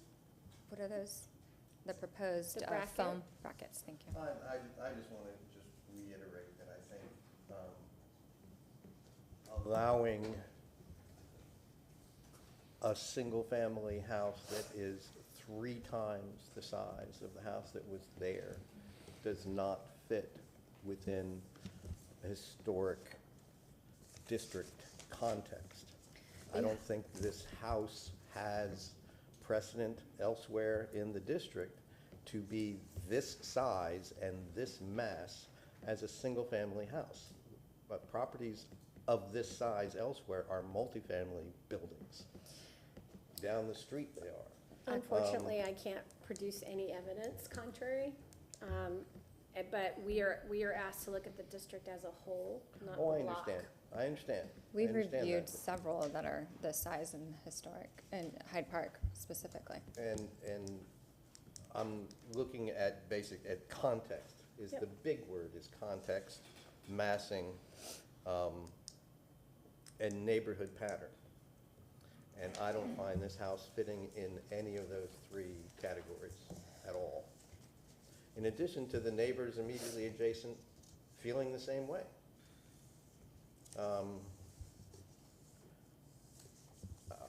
This is the definition of a McMansion. And there's no room in the historic district for a McMansion. This is literally the definition of one. Only 5% of, basically, of residential neighborhoods are historic throughout the country. And I know we're not, discussing anything outside of Tampa, but only 5%. And those 5% are people who have bought and invested and maintained the integrity of those districts at great expense and at sacrifice. And there's 95% of the housing stock or land that can be built on for a house like this. And I don't think it belongs in the 5% that's in a historic district. Kamaria Pettis-Mackel from the City Attorney's Office. I just think, just to remind the board of the parameters in which you are, that are placed upon you in order to determine whether or not to approve or deny a certificate of appropriateness, just to keep those guidelines in mind in what your charge is this evening.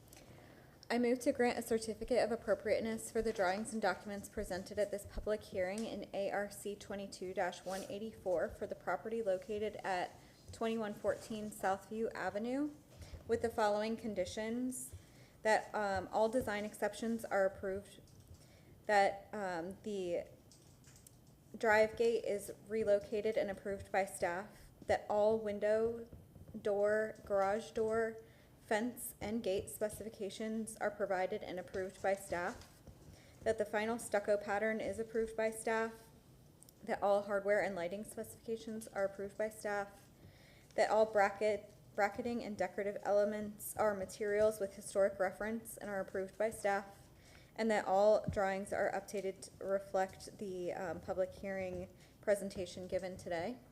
because based upon the finding of fact, the proposed project is consistent with the Hyde Park design guidelines in the city of Tampa for the following reasons. That the materials and quality within the district are maintained, that window proportions and facade proportions are consistent, roof forms, and the quality of the district is maintained. Before we second that, I would like to amend the motion. The first item about the gate being moved, relocated, should have added to that in order to ensure that a vehicle parked out in front of that gate It's hidden. does not protrude past the primary facade, front facade. Do you accept that amendment? Yes. Did you get that? Was that clear enough? Okay. I'll second the motion. All in favor, please state aye. Wait, Raise your hand. We need his approval. Oh, I'm so sorry. Yes, I'm so sorry. We typically ask, do you understand the conditions put forth? And do you agree? And we need someone to come to the microphone to May state we- whether or not you agree with the conditions. May we have 1 minute to discuss the conditions with the client, please? Just, Yeah, thank you. absolutely.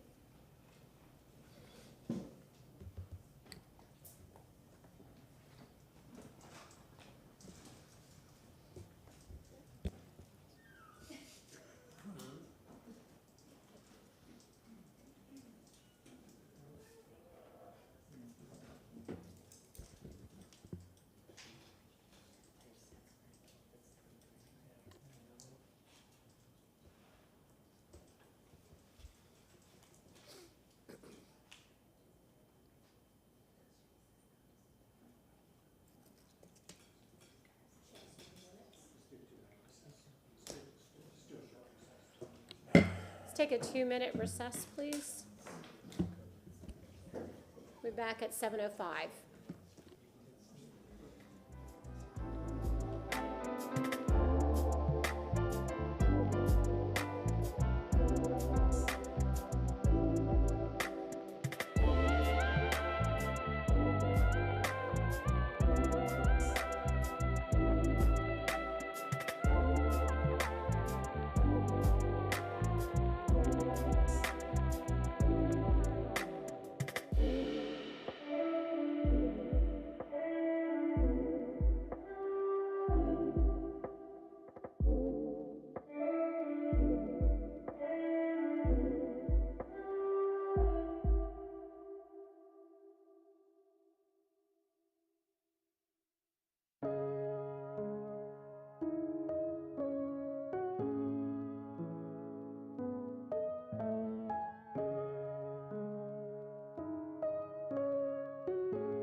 Session, thank you.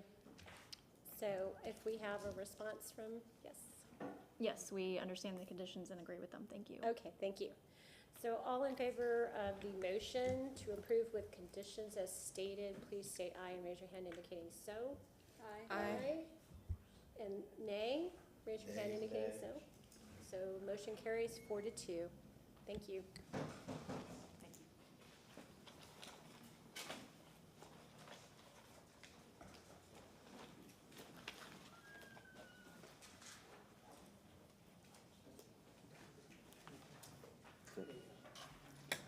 Commissioners, Elaine Lund, Historic Preservation Staff. The next item for your review on the agenda this evening is case ARC 22-442 for the property located at 1820 West Chetan Avenue in the Hyde Park Historic District.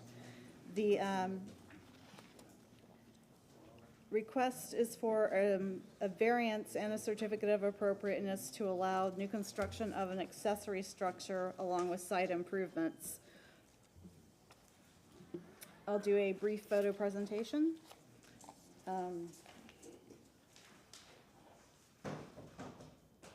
This is the map of the Hyde Park Historic District here. The subject site is located right there, toward the southwest end of the district.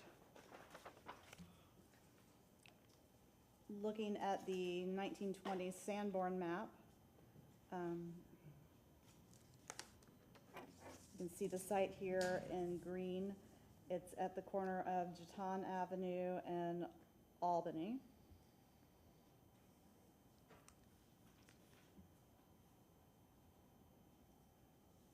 Waterous Avenue is to the south.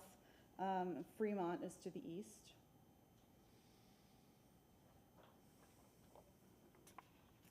This is the present-day aerial map, again showing the property located at the corner of Chetan and Albany.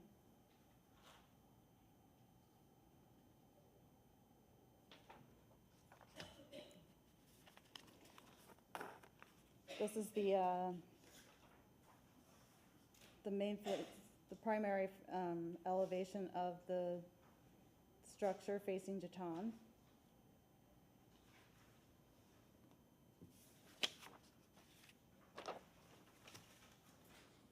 This is the west side of the primary structure of the house. And this is the east, looking at it from the side street. And then this is a view of the east and the south sides, looking more toward the rear of the property. On the site, there is a existing accessory structure right now.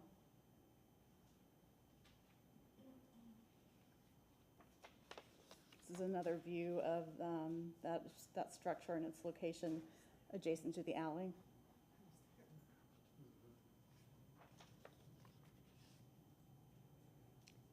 This is the property located directly to the east.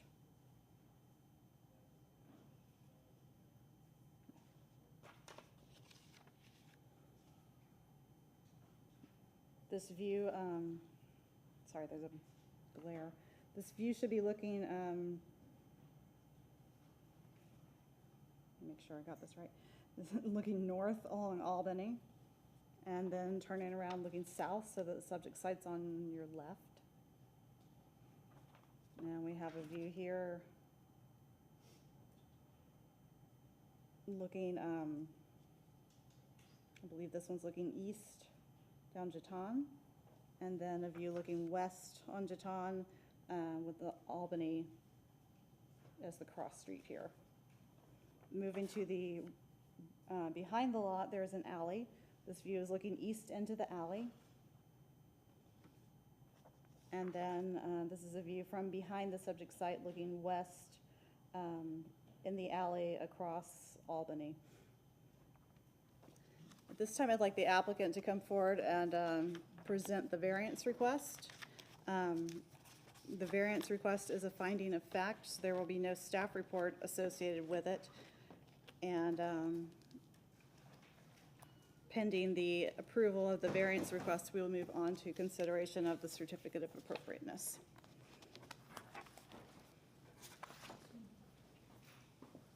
Hi, William Dobson. I'm the agent for the project. And so the variance that we are talking about basically relates to an accessory structure that we want to build to replace the existing single-car garage accessory structure that's already there. And just for a little bit more context, oops, sorry. Oh, thank you. Just so you can see where the garage is, and then 6-foot fence, and then house here, there's about 40 feet between the two. Again, here's a closer view of that single car garage that was approved actually by the ARC in the 90s. That is actually a newer structure that was built in the 90s from the original house. And our goal is to remove this structure and build a new structure. This current structure is set back 5.5 feet from the property line, which does not meet the zoning requirements of 10 feet. Actually, the setback requirements on the side yards are 7 feet, but for an accessory structure, it's 10 feet. And so if I have a double car garage, it can be 10. If I have a single car garage, it can be 18. Did all those numbers make sense? But in any case, our goal is to replace this building with a new building that's another foot further back. So our variance would be 6.5 feet as opposed to the 10 feet that's required. And just for a little bit of background, the area has several examples of garages which are a lot closer than that to the property lines. And they're highlighted here with these little yellow dots. This is Gunby, which is 1 block here from our property. This is the subject property. And these 2 homes here have side garages that face Gunby. Each of these homes face their respective street. This is Deacle and this is Watrous. But the garages are 2-story accessory structures, and they are closer to the street by a good bit than what we're trying to do. And also on Albany, there's a home, there's a home right here, and that is one property away from our subject property. The garage is facing Albany, and that's a photo of the accessory structure.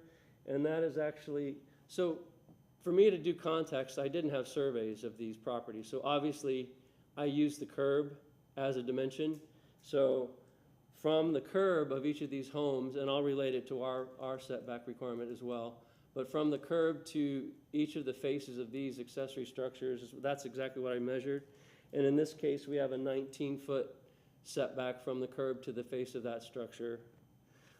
Further down the street, also on Albany, but the home faces Deacle at this location, is an original garage that appears to be from the 1920s. I can't guarantee that that's the case. But that one is 16 feet from the curb, which here's the curb here. And so that was just a 1-story. And then we have 2 more. This house is on Watrous, and really close to the curb is 11 feet back to this accessory structure facade. And then this one faces Deacle. This is the facade that faces Deacle. And this garage is 9'6" back from the curb. And just as a reminder, what we're proposing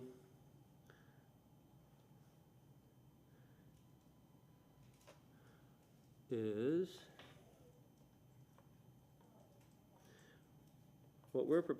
21 foot 8 inches from the curb. So all of those existing homes, or all of those existing structures that I just referenced, are closer than 21 foot 8. That is our contextual relationship that we're trying to explain why we would like to have a variance for our property. Do I need to read through the variance hardships? Yes, please. I have one yes. Okay.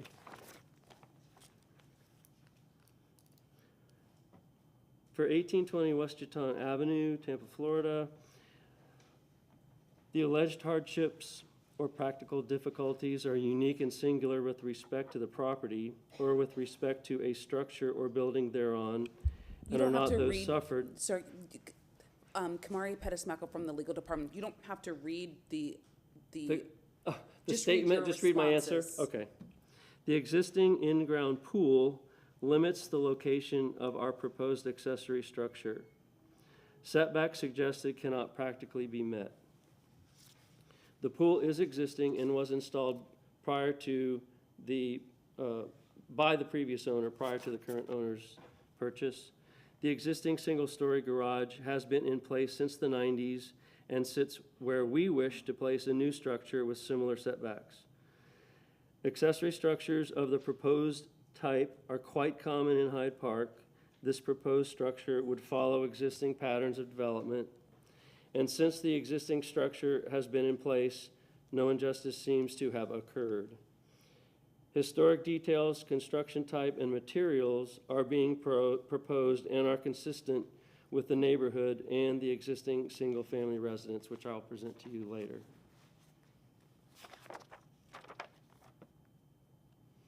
And that concludes my presentation for the variance.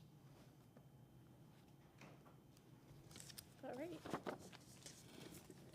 Well, if anyone is here to speak for or against this project, you may do so at this time for the public comment period. When coming forward, please do state your name and your relationship to the project. John Marsh, City of Tampa Transportation. The transportation objects, as we found the site plan inconsistent with 27-156 subsection 8.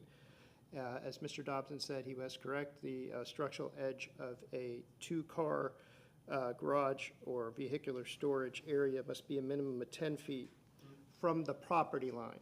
We don't care about how far it is from the curb, it's from the property line, and it was 6'6". We object on the basis that it's new construction. That's all I have, unless you have any other questions. Thank you, sir. Anyone else here to speak for or against? Seeing no one, we'll go ahead and close that portion of the public comment, and we will ask questions, starting on my right, this time, Mr. Cubis. No questions. Commissioner Prokop? Commissioner Myers? Just to clarify, your entrance, the entrance is off Albany and not off the alley? The entrance is from Albany into the garage, yes. Okay, and that entrance is 6.5 feet off your property line? 6.5 feet from the property line, correct. Okay. Because it seemed as though many of the measurements that you were taking, well, yes, they were from the curb and also property line, curb. Okay, I think I understand, but the locational issue that was troubling me. I have no further questions. Thank you. Okay.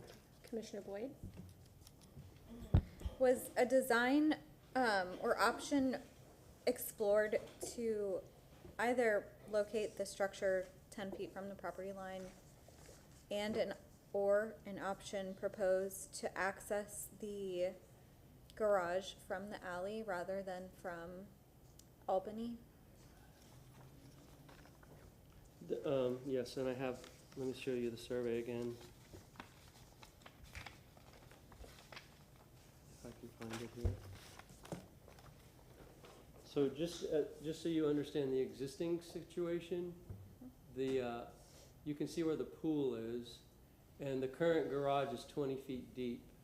And there's about an 8-foot distance between the back of that garage going toward the pool. The area around that pool that's shown is actually concrete. So jumping ahead to once we show you the design proposed, it doesn't allow for enough walkway and also seating area between the edge of the pool and the back of the garage. I mean, most garages are a little bit deeper than 20 feet. We're limited based on our square footage requirements but also because of the massing of the existing house, the two-story resident that's currently there has a projection that is 6.5 feet from the property line already. So we were simply using that 6.5 feet to align our proposed garage once that one is shown. And to your question about from the alley, obviously there is a fairly good sized backyard currently, and if I use the alley as my access, I have to have 24 feet from the back of the alley to the facade of the garage in order to actually get into the garage, and that is a code requirement. So currently I would only have 14 feet, so I'd be pushing the garage another 10 feet into the property if I were to come off of the alley for access. Does that answer your question? It does, thank you. Commissioner Sutton? I do have an additional question in the same vein. In an effort to avoid issues with variance, has there been a consideration to create a certain expansion and renovation of the existing garage to meet your proposed needs? No, because the new project is actually 2 stories. Thank you.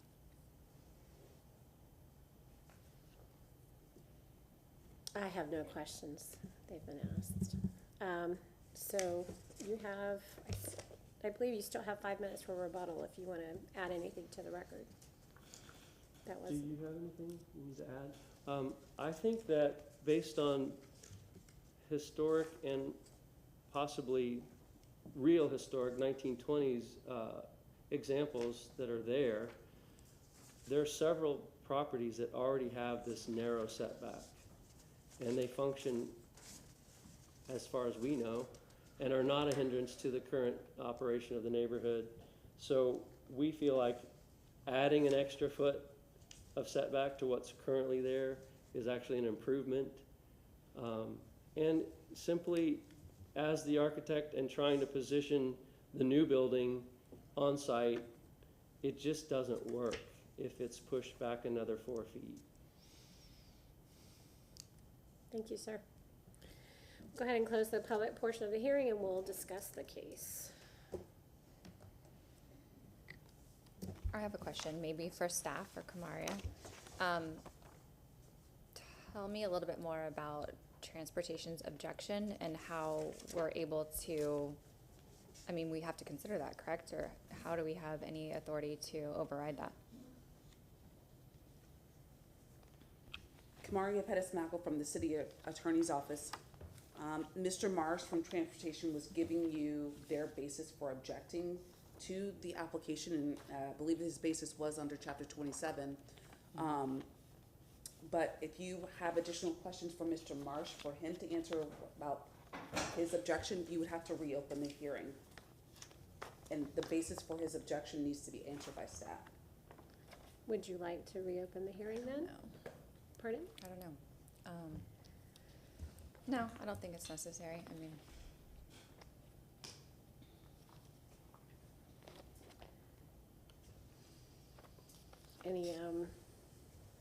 Anything we should discuss, or does someone want to entertain a motion? There's no proposed design here. This is not a It's design. just We the can't. variance. Just talking about the It's just variance. variance, yep. Right? And he stated their criteria, the hardships that they had.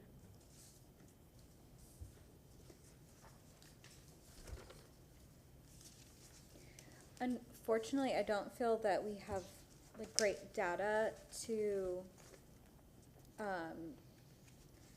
support the variance in this case. The curb to structure is not necessarily what we look at. We do look at the setback. And then in order to prove a hardship, especially if we're going to replace a structure, oftentimes we're given like the burden of proof, and like we've tried alternative design options that would have met code and this is why they don't work, or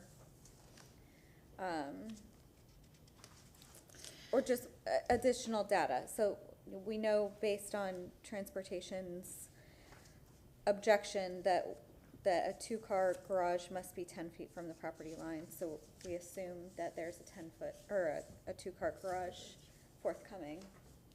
So, my only comment on that would be his basis for objecting was just that it's a New construction. right.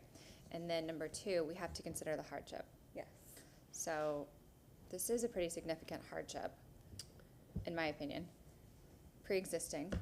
Could I get I'd like to reopen the hearing to ask a question. Sure. I'd like to move to reopen the hearing. I second the motion. All in favor, please state aye and raise your hand indicating so. Aye. Aye.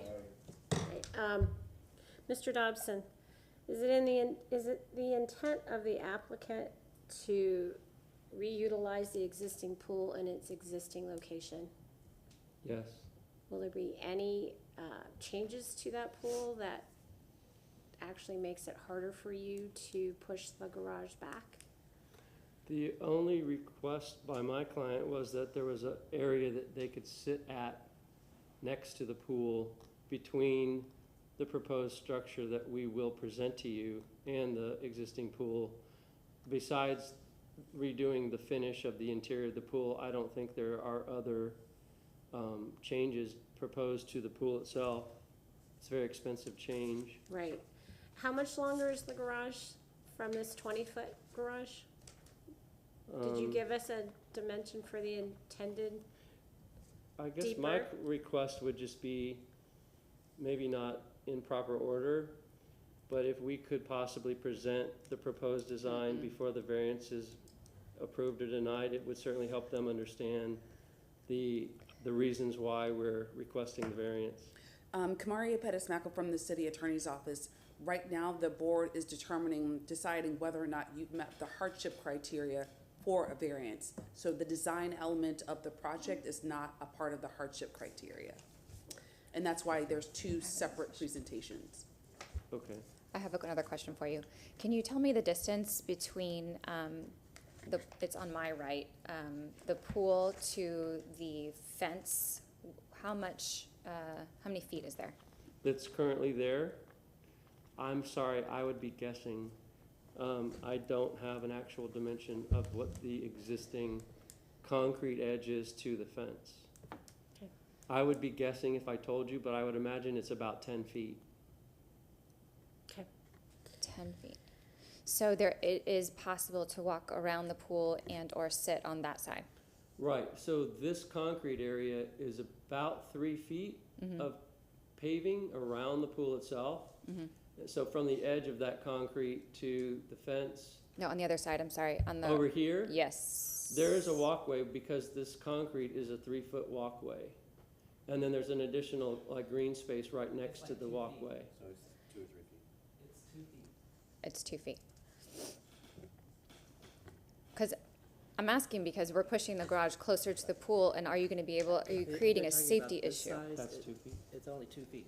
Oh, okay. Okay, so what he's saying is it's 2 feet from this curve to the edge of the property there. That's what I was asking. Okay, 2 feet on that side. But in answer to Susan's question, I believe you asked how deep was the garage that we're proposing? So it's only 20 feet, Yeah. the depth of the garage. I don't, yeah. We can't, Yeah, we because- can't see I'm that. sorry. Can't see that. But yes, it's the same depth as the existing garage. Okay. Any other questions for the applicant at this time, since we have it open? Any other questions? I guess I just want to better understand how the pool is used and where the seating is now. Do you have, and how you can get to the back of that pool if you push the garage in closer? Well, what effectively we're going to do Unless is you we're jump in. only going to be pushing the new garage 1 foot closer in. So there's going to be the 3-foot distance that exists currently that's paved next to the pool, plus another approximately 6 feet. So it'll be about a 9-foot distance from the back of the new building to the edge of the pool itself. Okay, Okay. understood. Do you have a better sense of it? Okay, you have another rebuttal if you'd like to state anything that we need. I just would appreciate your consideration of other examples in the neighborhood which function quite well with distances closer than what we are requesting. As I mentioned, our distance from the curb, because I cannot measure other properties curb to facade, I don't know what their property lines are. So I had to use the curb as a reference. But from the curb of our property here to the face of what we are proposing is 21 foot 8 inches. And all of the other examples I gave you were less than that. 19, 11, anyway, they were all 4 examples, and that's just within a 1 block area. We're closer than the 21 foot 8 inches that we're hoping to get. Thank you. Thank you. Go ahead and close the public portion again and continue discussing. Okay. So, again, the measurements, in my mind, that is not necessarily, neither here nor there. We're talking about the hardship. The hardship is the pool. And if you've got 2 feet on one side to walk through. No, you have 3 feet all the way around the pool. Well, that's the coping. I mean, that's the side of the pool. That's the concrete walk. No, that's a concrete walk, it's not Correct. just coping. It is, it's a concrete walk. So there is no access issue You can walk all the way around the pool on that 3 foot rip. right now. Okay, I guess I misunderstood that. What the applicant was speaking to was a programmatic element that the owner To add client seating. would Mhm. like to have. Got it. Well then. Yep, got it. I can. So We're also dealing with, and I'm not saying that it's not possible, I'm just saying that we haven't been produced evidence that like the garage couldn't rotate and go and fit within the requirements and be accessed by the alley. Mm-hmm. If we're discussing, I mean, I don't, the hardship is. Will you turn on your mic? Sorry, yeah. The hardship is self-made. That's what I see. Well, there really isn't hardship. It doesn't exist. Okay, is anyone willing to entertain a motion at this point?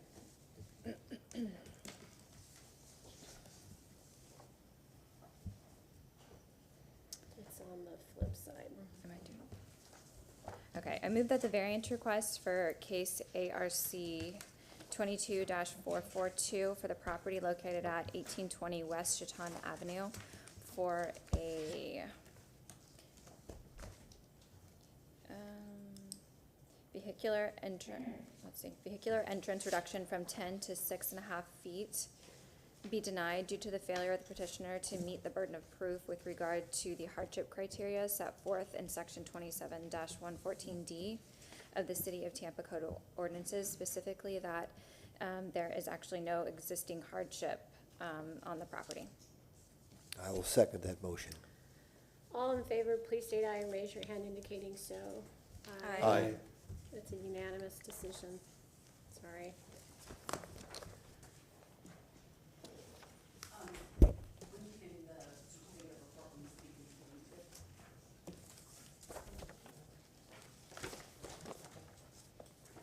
So that's it? Is there anything else? Not tonight, we'll talk outside, so I have to, for your That had a different notice, number, correct? reserving Because I had it on the list as a different number. I'm gonna do that to December, is that okay? I mean, you're gonna have time to. No, when you look at the agenda item, is that the same one? Oh, no, it's something else, sorry. So in reference to the certificate of appropriateness, the next available date would be December 5th, 2022 at 5:30 PM. I would recommend continuing that date, and then I'll have discussion with the client Okay. on his options. Can I get a motion, please? Move to grant a continuous in case ARC 22-442 for the property located at 1820 West Chaton Avenue to the December 5th public hearing at 5:30 PM. Oh, second. I'll second the motion. All in favor, please state aye and raise your hand indicating so aye. Aye. Aye. Motion carries. Thank you.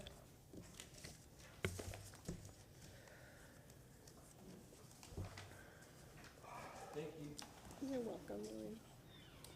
Commissioners, Elaine Lund, Historic Preservation Staff. The final item on the agenda this evening is ARC 22-381 for the property located at 604 South Dakota Avenue in the Hyde Park Historic District. This request is for new construction of an addition to the primary structure with site improvements.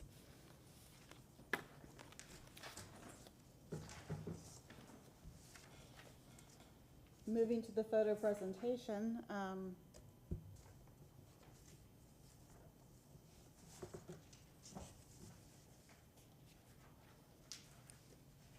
took me a second to locate it there. This is the map of the Hyde Park Historic District. So the subject site is located here at Dakota Avenue is a north-south street, and it's located between DeLeon and Swan Avenue.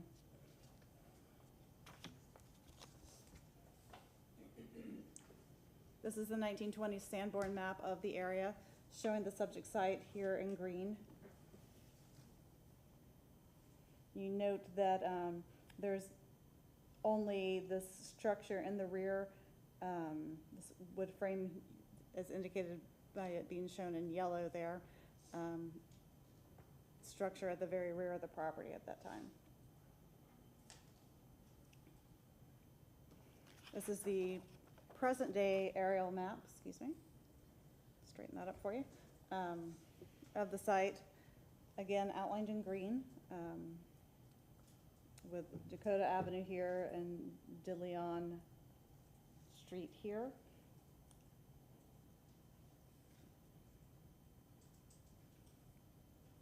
You can, if you look closely within the trees, you can make out the roof line of a structure that has been constructed since the historic period there. This is looking into the subject site from Dakota Avenue.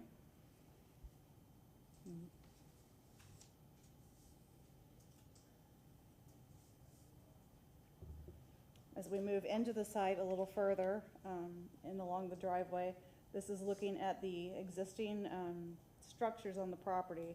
There's a fence that runs across on the south side of the existing structure. This is the non-contributing, non-historic structure here in the foreground. Beyond that is the historic structure. There's a courtyard in between the buildings. This is the south side of the non-historic structure here with the garage door. This is another view of the building to the rear of the site. It's kind of a tight property, so it was difficult for our photographer to really get in there. But you can make out some of the elements on that particular building. This is the space in between the two structures that are on the site. This is the building to the rear on your right and the newer construction to your left. And then looking up, you can see what the relationship is between the two buildings as on the second story. Moving around to the alley. This is the view of the building that's located directly along the alley. And then moving a little further down the alley, you can get a glimpse of the south sides of the two structures.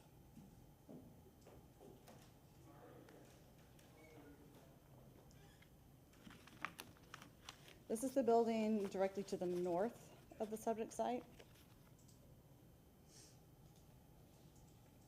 And this property is located to the south.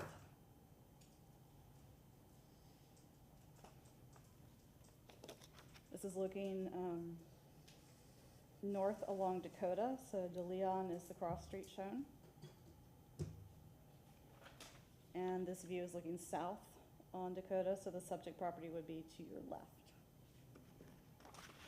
And at this time, I'll ask the applicant to present the request.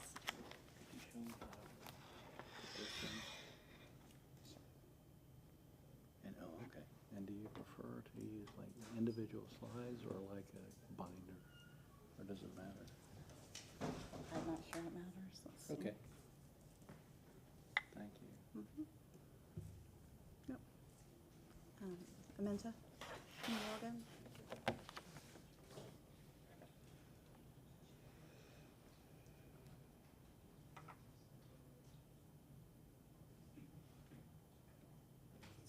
Get rid of that.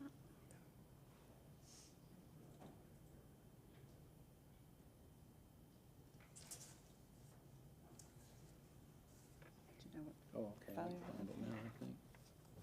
It's a little difficult to read when it's blurred.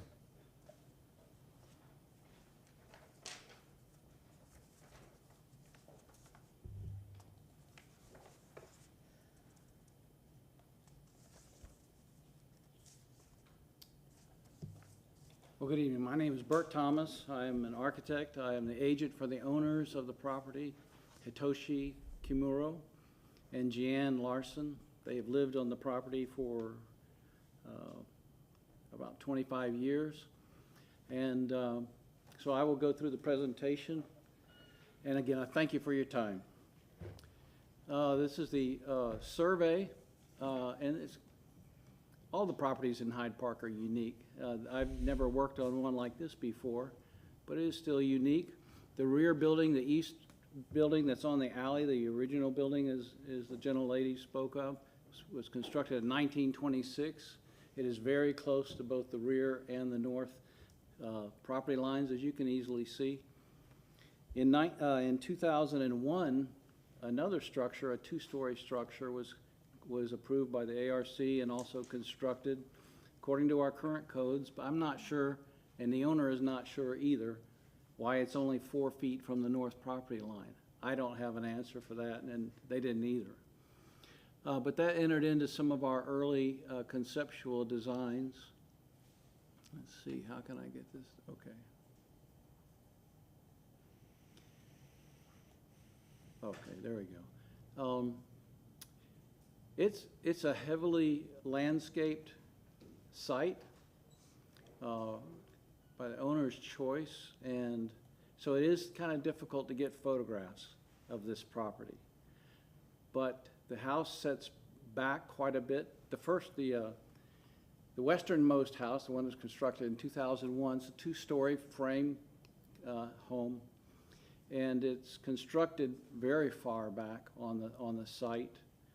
There's a large landscaped area in the front. It's not like anything else on Dakota, which most of the homes, as we've been discussing, have consistent setbacks and porches and that type of thing, and not this property. But that's not a concern right now because you can't see any of it. This is the gate that was mentioned, and that occurs at the south side of the newer home, and it provides a courtyard between the 1926 structure and the 2001 structure.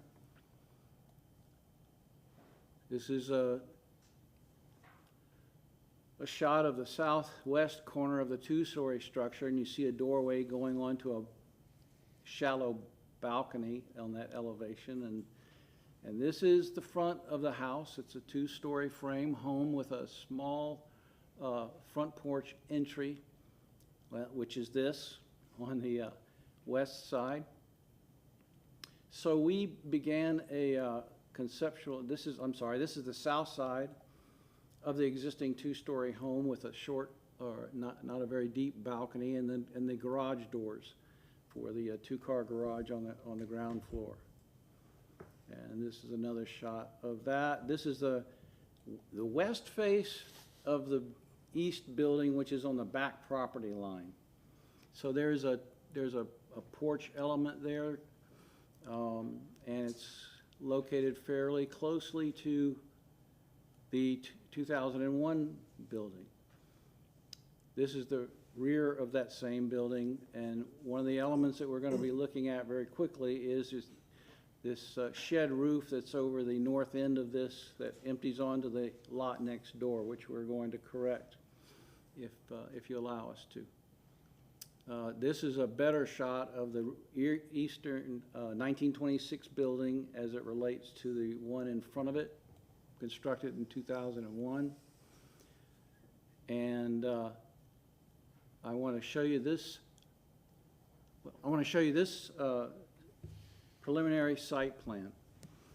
The initial concept that the owners desired was to provide some type of an infill project that would connect the two together. And after consulting with them, and also Sorry, city.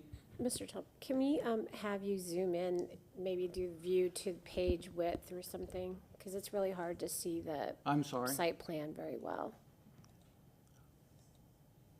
That's probably good if we just That's get, a little bit better, ma'am? yeah. Oh, It's just okay. the line weights are really, really late. Okay. So thank you. Well, thank you for letting me know. I couldn't see it either. You may need to scroll the scroll bar. Yeah, that one. Okay, so you can see where the proposed infill project would have been as it is hatched.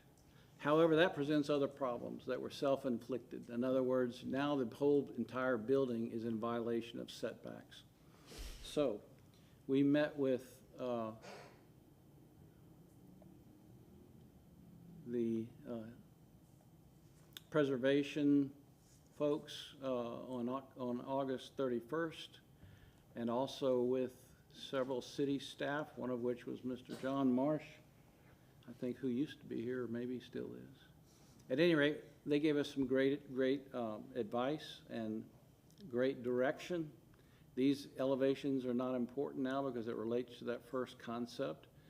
That evening, I sketched what I thought was a better concept and sent it the next morning to the owners, and frankly just said, a better idea is just to build a two-story addition on the front of the 2001 house where you have a lot of property. And I think they began to see that the use of the site would be better. Could we zoom in as well on this one? I'm sorry? Can you zoom Oh, in on yes, this one as well? I'm sorry again, jeez. Thank you, thank you. I'll remember that, I'm so sorry. So you can see where we're not going to have any infill now. The two buildings will remain separate. Couldn't we get this rotated?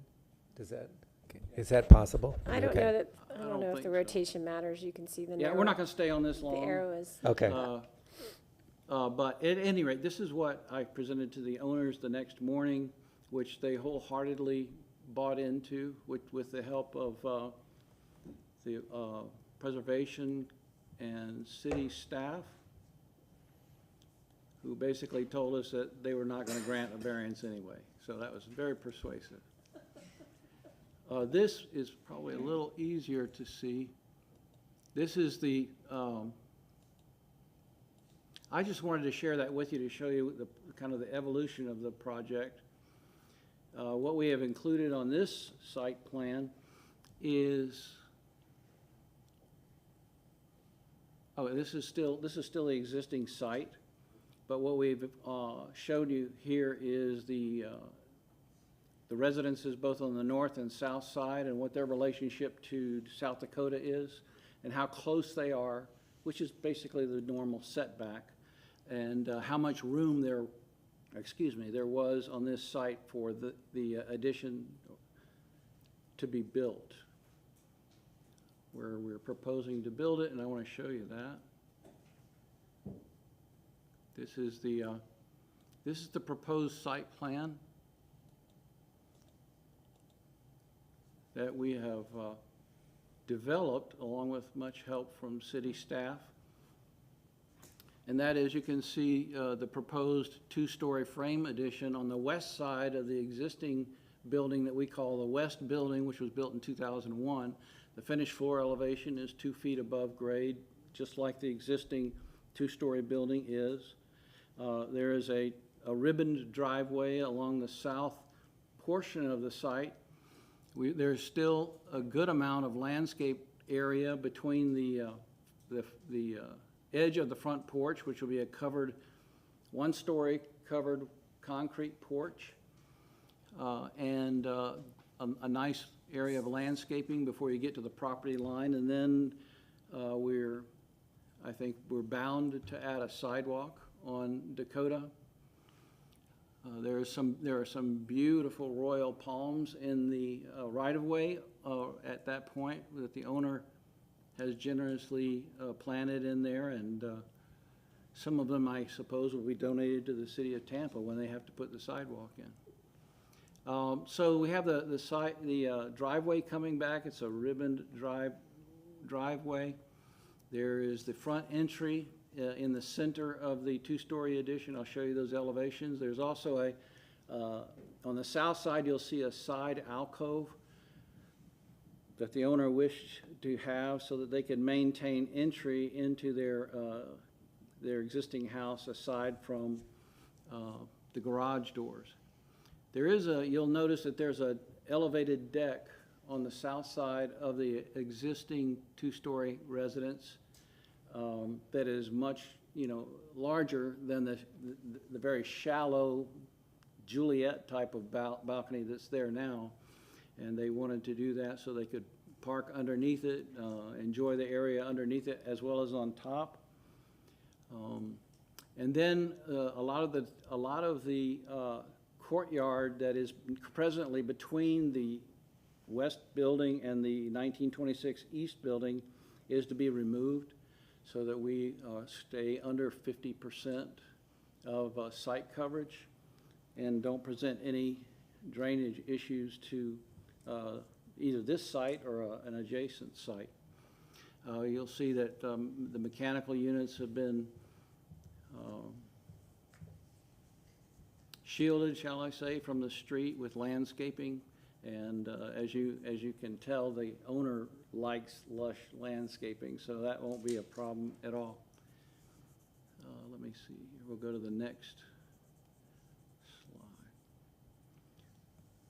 Okay.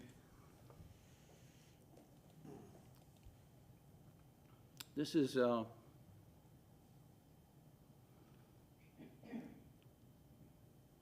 the existing south elevation of the west building. This is the 2001 building.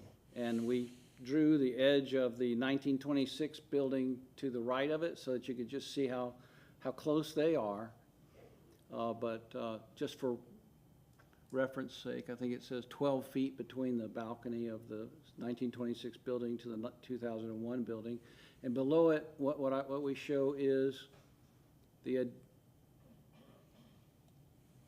new construction of the addition, which in all actuality becomes the primary residence on the property. It has a porch on the front, which is to the left. The access to it is from the south or from the driveway. You can see the side entry recess there, or as I call it, an alcove. 5E metal crimp roofing, as is on all the other buildings on the site now. Lapped siding, aluminum clad wood windows that match the existing windows. Let me see.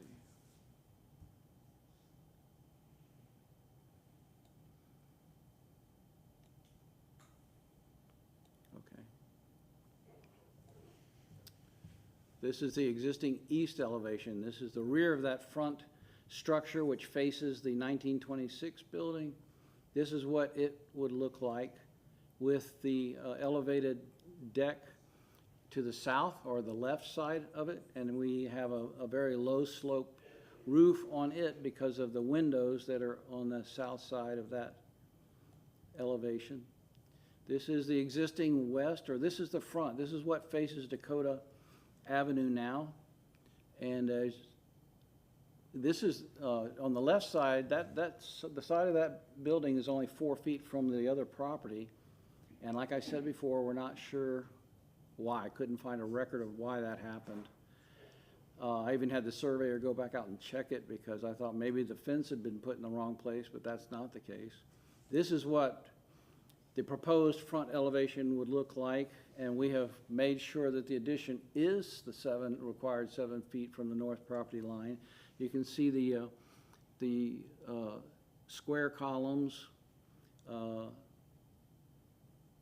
shown there, composite wood columns with the same type of metal roof on the front porch, same type of windows. There's an, I think it's a 3'6" wide front door, as some homes in Hyde Park have. The brackets will be using the same type as is used on the existing building, and you can see to the, again, to the right side or the south side, what that elevated deck looks like. And let me bring down,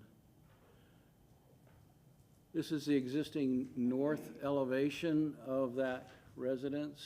The right side faces Dakota, and as you see, with the new addition, the addition comes much closer. I think this is a 25 by 24 foot two-story structure, so it's a lot closer to the street. And the front of this porch on the right-hand side there is actually, I think, 4 inches in back of the front setback line of 25 feet. This is an RM24 zoning, by the way.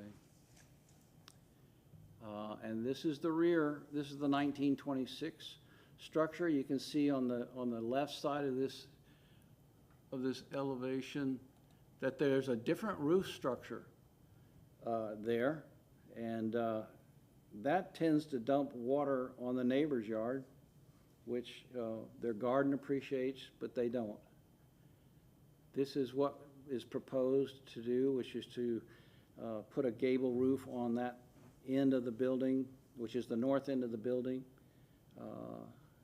It will match the gable roof on the rest of the building, and again have the same type of metal roof. And these are well, that's the rear elevation, and as it changes, and this is the north. Sorry.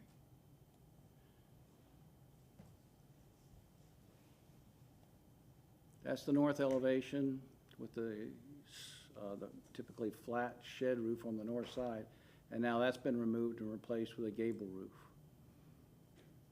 Wall section is fairly typical. It's a frame structure. Both floors frame. I'm trying to make it larger. Like I said, lap siding, double hung vinyl clad wood windows with clear glass. We're going to go with a concrete front porch, but yet express the band across the front, and then have parged, that's a thin layer of stucco, as you know, that layer over the concrete block stem walls, square composite wood columns.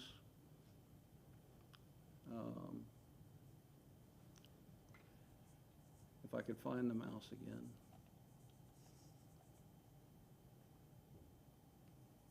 Okay, here it is. And this is a typical two-story.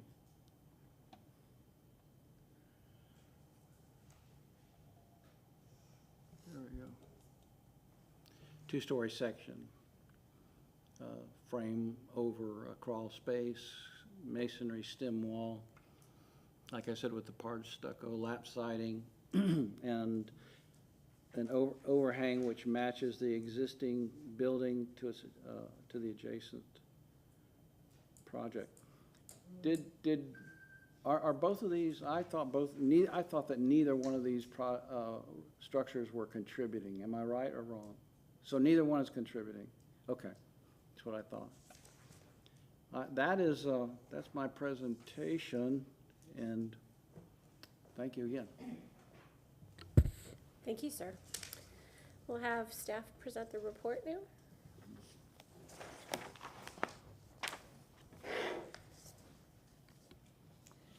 Elaine Lund, Historic Preservation staff. Staff found that this application was consistent with the Hyde Park design guidelines. The majority of the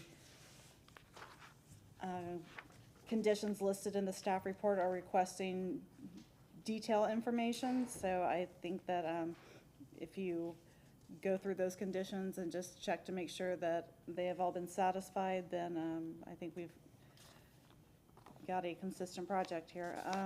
I'm available if you have questions. Thank you. Thank you, Ms. Lund. So if there's anyone here who would like to speak for or against the project, you may do so at this time. And you have been sworn in, correct? Yes. Okay. Please state your name and your relationship to the project. My name is Cindy Fredlin. My husband and I live next door at 602 South Dakota for the proposed project. And I have a lot of mixed feelings. We're excited about having an opportunity to improve the property next door. And we have some concerns about a few things. I do want to thank the city and also Mr. Thomas for answering some of my questions that I had about the project. One concern is we just really want to be sure that the sidewalk goes in. The landscaping that Mr. Thomas mentioned has been planted by the owner, and it's trees all the way to the curb, which, blocks the view. It makes it impossible for people to walk even in the right-of-way there. We did improvements to our property and put a sidewalk in the front, and on our street down the west side, there's sidewalk, and on our side, the sidewalk comes and it ends at our property. And then there are 4 houses that don't have sidewalk. And then it picks back up at the last house going into Hyde Park. We're 1 block from Hyde Park Village. And so for 18 years almost, I've been working on trying to get the sidewalks completed. And when we did our sidewalk, the city promised that they would complete it to Hyde Park and do the side yard, which is the only piece that doesn't have sidewalk there also. And so, we moved forward in good faith, and that didn't happen. And we have a lot of traffic. We have an average of about 400 cars a day on our 2-block-long street. So that sidewalk is very important, and if you have any power, please make sure that that happens. I appreciate that they're going to correct the roof on the back building, which actually sits directly on the property line.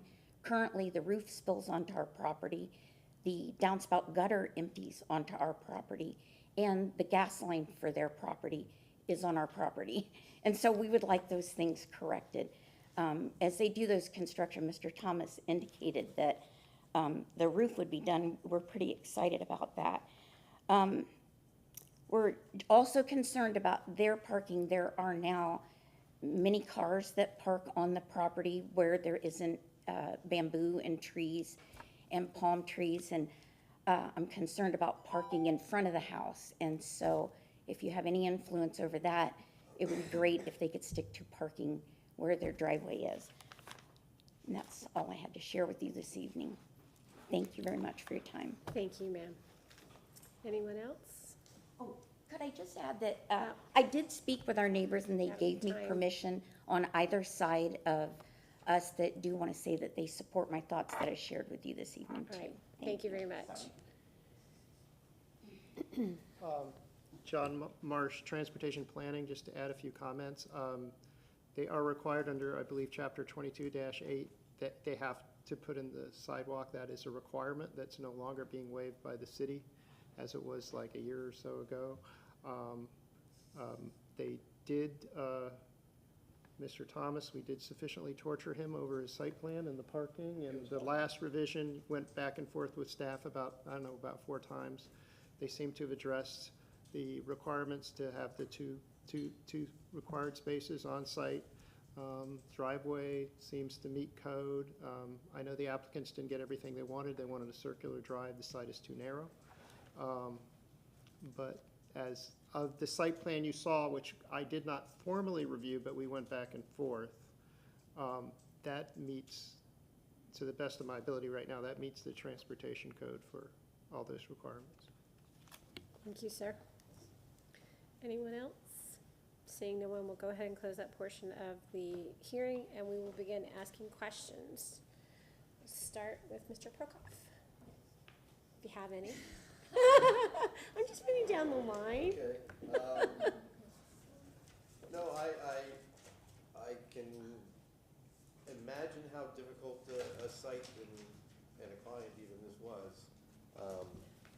And I honestly think you've done just about the best you can within the guidelines. I would would echo, you know, the neighbors' concerns that I don't think there's any way for us to regulate the parking. If there's people parking on the driveway out to the curb or not, we can't regulate that. But, no, I think you've done a nice job. Thank you. Mr. Myers, any questions for the applicant?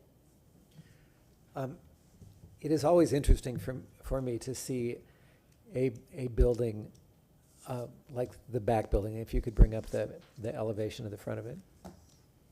You want the elevation? Yes. Okay.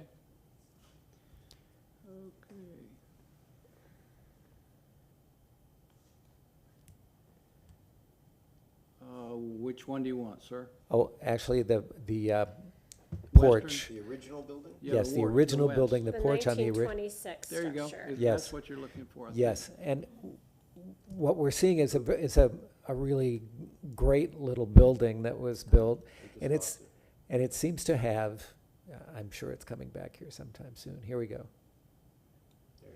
And it seems to have this addition on the side. Right. And At some time, and- at some point. And I would like to ask staff if we have any knowledge if that was at the time of the establishment of the district, if that was established as contributing, or only the gabled portion of that building. None of it. None of it is. It's not, because it's an accessory structure. In the district, accessory structures are not. Sorry.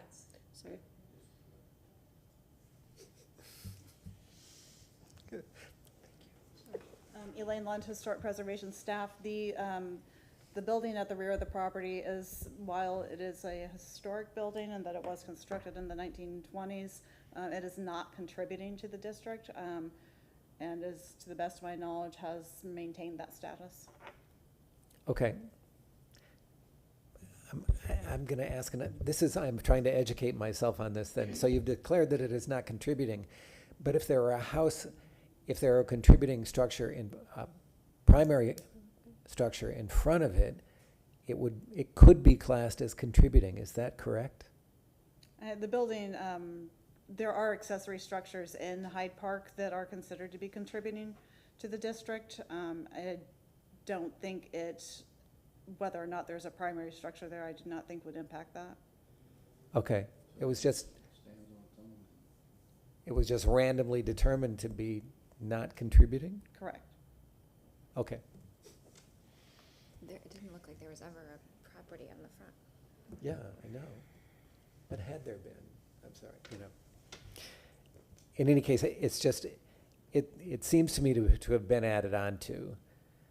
I'm sure it was. And you're fixing it, and I guess that's the best thing that can happen to it. It's a pretty, it's just this great little structure with this fabulous fireplace on it, and chimney. But thank you for that bit of information. And as for the rest of it, it seems that, and again, this is going to be a weird, a question for staff. When it is only when it encroaches so wildly, when the existing building from 1991, I believe it was? 2001. 2001 encroaches so wildly, do they not have to ask for a variance to sort of codify that? The new structure's pushed In in. a 2000, Oh, there was a variance. She's there. Oh, okay. Yeah. So the variance was granted for the side yard setback from 7 feet to 0 feet, and the height increase for the building as an accessory structure was allowed to go from 15 feet to 29 feet at that time in 2000, ARC 0045. That was for the accessory structure, not for the main. I think what you're asking is if the primary house now is 4 feet, does the addition have to have a variance? And when we met with city staff on August 31st, Heather said that there are no longer any zoning issues. No zoning variances needed any longer. And I'm not well versed in zoning. I'm sorry? Within current setback requirements. Okay, so there was, I'm sorry, I understood from Mr. Thomas that you couldn't figure out why it was 4 feet away. But there was a variance that said it's okay that you can put it 4 feet off. No, sir. No. No, we went back and I said, we're gonna do an addition, and we're gonna make that 7 feet from the property line, so we don't have any issues. And zoning, said, then that's fine, we don't have any more issues with the setback then. They're not building within to that fort, they're building Right. with the 7. But in 2000, they considered whatever the 2001 structure is, new accessory structure that was approved to be within at that 4 feet. Okay, all right, thank you. Thank you for that explanation. Any other questions, Mr. Myers? No, no further questions. Commissioner Boyd, any questions for the applicant or staff?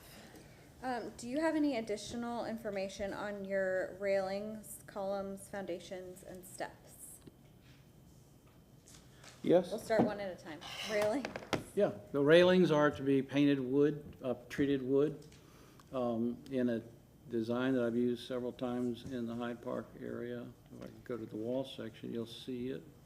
There, painted wood handrails with a bottom support. The balusters are typically 2x2 verticals at 4 inches on center, and then the wood top rails and support rails. And does that design meet any of the railings that are currently existing on the site? I think it's an improvement. Are you replacing all of the railings on the site with this On new this, design? on this structure, yes. And I will say also, and you've already probably noticed, that the columns on the rear building are circular, and they've expressly asked that they wanted the columns on the front structure to be square, because they want to be able to more easily connect things like railings, handrails, things like that. So all of the railings on the 2001 structure will be this painted wood handrail that you're proposing? Yes, ma'am. And all of the handrails on the historic structure will be to remain as is? Yes, ma'am. That structure was, that structure, they were kind enough to loan me all the photographs that they had of their renovation and updating of that structure, which they did, I think, in 2004, if I'm not mistaken. And I will tell you, that is one of the tightest buildings in Hyde Park. It may not look like it, but it is insulated. It's got great wiring in it and plumbing in it, and they did a fantastic job. Technically, that building will last another 100 years. You know, the outside is what it is, like somebody said. I'm just trying to understand what the visual connection or disconnect is or will be between the new structure / addition and the historic structure. Well, they both have lap siding. They have the same type of windows. The railings on the back of the back building on the second floor are very similar to what we're doing on the front. We're just not going to replace them, but visually they're very similar. Will they all be painted to match? Yes. Okay. Yes, and you asked me about a couple of other things. Well, Windows. we touched on columns, Yeah. which I think we'll go back to that in a moment. Well, there won't be styrofoam. Just saying. Will you have steps leading to the new front porch? Yes, ma'am, treated wood, I believe those just need to be added to the, site plan, and elevations. okay. They're on the elevations, ma'am, but it's so small that you probably didn't notice, Maybe. but Do you have fencing and gates at the site? there was a desire at one time for a wall along Dakota, and again, the ARC staff advises that that's not allowed in the district, which is a good thing. There is a desire at some point in the future, perhaps, for two pilasters and an automatic gate that would be similar to the one that they showed you for the house on Southview, I believe it was, where there are automatic gates that would open inward into the For property. today's presentation, do you have any gates or fences? No, we've deleted that from the application. If they want to do that in the future, they'll just have to apply for a permit to do Okay, that. I'm perfect. sorry.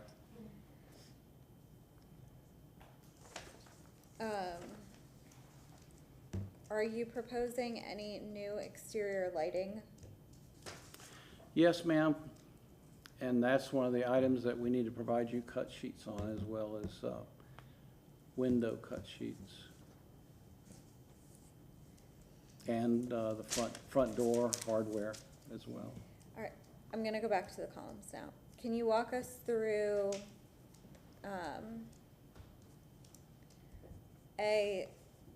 the changing of columns from square, or round to square? And then you have a couple of conditions where your columns are doing something interesting, like sitting on a pedestal, or there's a couple of elevations where you're showing the column not hitting the roof above. There's like a filler piece. Okay. Well, to your first point, I set the square columns on top of what I'm calling pilasters, concrete or pedestals, because taking the column from where it began underneath the beam of the upper deck down to the ground makes the column, it would have to become much more stout, if that's a word. Our architectural historian should help me out here, Mr. Sutton. But they'd get a little more stout than I'd want them to be, because we're still trying to make that an area where a vehicle can pull in and do a three-point turn, get into the garage and exit again. And so I did not want them to become fatter columns. I just wanted them, so to preserve the proportion, I decided to elevate the bottoms on those pedestals, which I think makes it a little bit safer when you're driving around them with a vehicle as well. So this elevation, you will be adding front steps in front of that front door? No, ma'am. It's only on the side? Yes, ma'am. Okay. That's probably why you didn't see them. Yeah, understood. Yeah. And then can you scroll down? Yes, ma'am. What would you like to see? I'm not sure, but I'll let you know when I find it. Okay. This is the north side of the addition and the existing house. You don't want to talk about the rear house anymore, do you? I mean, we can if you want to. Not at the moment. Okay. All right, never mind. We'll find it in our passing somewhere. Is there a reason, or is it possible to match on the 1929 residence where you're adjusting the roof line? It does take a little bit of a jog, or is it In to the match? height of the roof? Is that what you're talking about? Yep.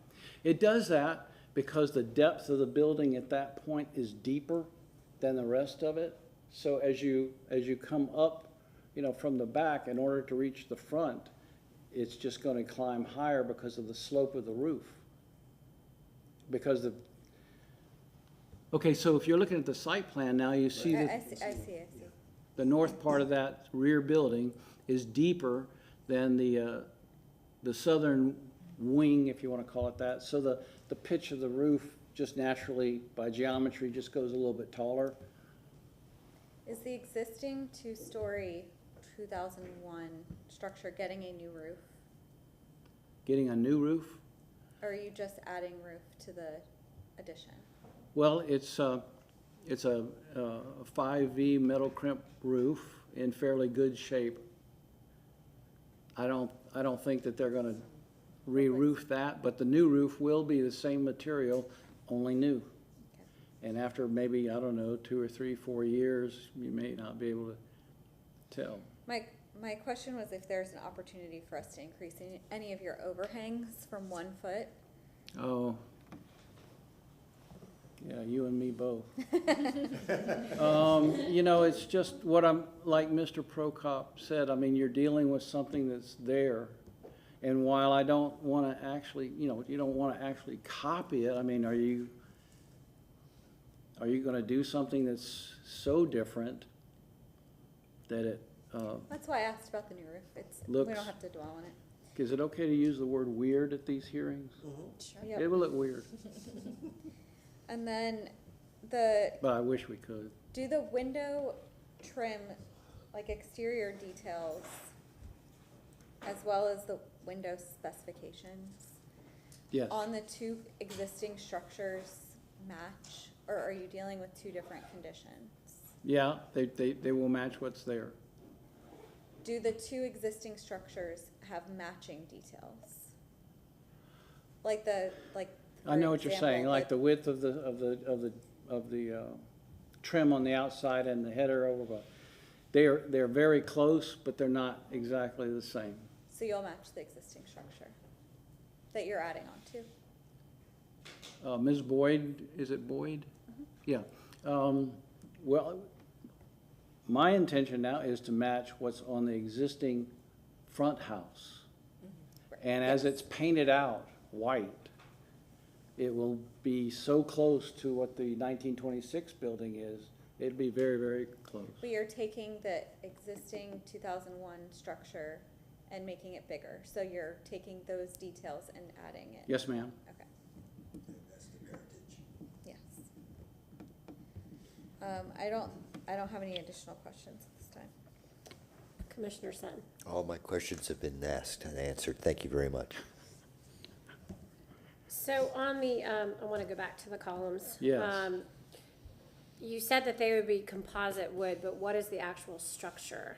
How are you actually supporting the structure overhead? Are you using the wood? Are you boxing out the wood and Well- carrying the load that way? Yeah. Do you have a detail of that? No, what I typically do, ma'am, is they sell you these composite columns that are made of a material called Durastone. Out of California, it's called Pacific Columns. That's a free ad, by the way. But at any rate, they're fantastic. I've used them at my home.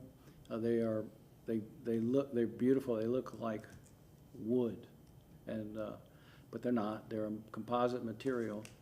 But I don't trust, they say, well, they'll hold 8,000 pounds or 10,000 pounds. Well, I always put pressure-treated wood columns inside, and then we clad them with this material.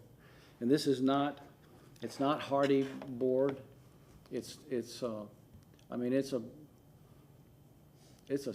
a very good material. So what size wood members would you be using in these columns for? Inside those columns? Yeah. A 4x4 would certainly be more than enough. So- Or 6x6 at the southern deck, but Okay. 4x4 on the front. But they So- don't look that way. You had mentioned that if you took the concrete pedestals, I called them bases, but if you Okay. took those away and took the columns all the way to the ground, that your columns would get more robust, how much more robust would that be? If indeed you're using a 4x4, You or don't like my even a 6x6 pedestals? or an 8x8. Well, I'm asking this because I find, I'm Yeah. just gonna be quite honest, Yeah, oh, the- let's the- do that. The column bases just seem very large. And the concern about the cars being able to get in there and maneuver. You're making I it think- larger. Yeah, and your whole argument about the base of the column getting wider, I can't imagine them being as wide as the column bases you're indicating, Right. right? And so even if you went to an 8x8 wood structure to hold the load above, say you have a ton of dead load from furniture, heavy furniture, right? You go all iron for some reason. You're absolutely I right. still can't see that you'd be bigger than that. You're So, absolutely right. So that for me, so I'll stop there. There really isn't a question there. I just wanted to understand what that would mean if you actually just took your columns to the ground. rather than- Instead of a 12x12, it would probably go to a 16x16, which is not like the 2-foot by 2-foot Yeah, bases that I have. it's actually more elegant too, right? So, Okay, now you're getting personal. When you said robust, I thought you were talking about me, but now you've gone to elegance, and I have no way to combat that. Well, that's it for me, I promise. Okay. I'm good. Any other questions for the applicant or staff? It seems that your client's neighbors are very interested in having their gas line go As am I. on their own property. Absolutely. And so, is that included in the work of this project? Yes. Did- Yes, it will be on the contract documents. Okay. You know what I'm saying? Should we make it a condition? We can't. We cannot, based on what I understand. That's not our purview, correct, staff? It's outside of ARC. Right. You know, Mr. Myers, I have two surveys. One from the 2000 era that shows that the north end of that structure is 6 inches from the property line. It's still way too close. But I would have I don't even know where that line is, but Steve, you know where it is. And I'm gonna ask you to show me so we can take care of it. But I know that is not gonna be something that they would have any kind of hesitation about doing. You wanna be a good neighbor. And part of that being a good neighbor is that this project will, my hope is, and I think the owners have expressed this to me, that this is her dream house. And she wants her yard to look like her dream house yard would look. And I'm hoping that as the you cannot construct this without moving something out of the way. Be it vehicles, bamboo plants, other things. So when that happens and you see what a beautiful front yard you have, I hope, and I think the intention is that the owners will maintain it that way. And they understand that some of those beautiful royal palms that they're donating to the city don't belong to them because it's on city right of way, so a sidewalk will have to go there. Thank you. Thank you. Any other questions for anyone? All right, you have 5 minutes for rebuttal. I think I'd rather go home. Okay, all right. Okay, we'll go ahead and close the public hearing and we'll discuss the case. If anyone has anything they'd like to bring up. I'd like to condition the columns at the porte-cochere. Are we fine with going from round to square columns? Yes. Yes. Yeah. Yes. Just wanted to hold with They're compatible but different. Yeah. And then we should just have staff approve the doors and the I have- lighting. and- I've got a You got, I'm nice sure you have laundry a long list. list, okay. All right. Move to grant a certificate of appropriateness for the drawings and documents presented at this public hearing in ARC 22-381 for the property located at 604 South Dakota Avenue, because based upon the finding of fact, the proposed project is consistent with the Hyde Park design guidelines with the following conditions. I read the wrong one. That all door and window specifications are approved by staff, that trim details are approved by staff, that any porch materials, including ceilings, decks, and columns, are approved by staff, all hardware and lighting specifications are approved by staff, and that the columns are removed from concrete pedestals and modified as necessary and then approved by staff. Because based upon the finding of fact, the project is consistent with the Hyde Park design guidelines in the city of Tampa for the following reasons. That the scale, setback, orientation, trim, and detail are consistent with the district. I'll second the motion. Before we approve, do you understand the conditions set forth tonight? And I do. Thank you you very much. You're very welcome. All in favor, please state aye and raise your hand indicating so. Aye. Aye. Motion carries. Thank you. Thank you very Congratulations. much. We are adjourned. Thank you.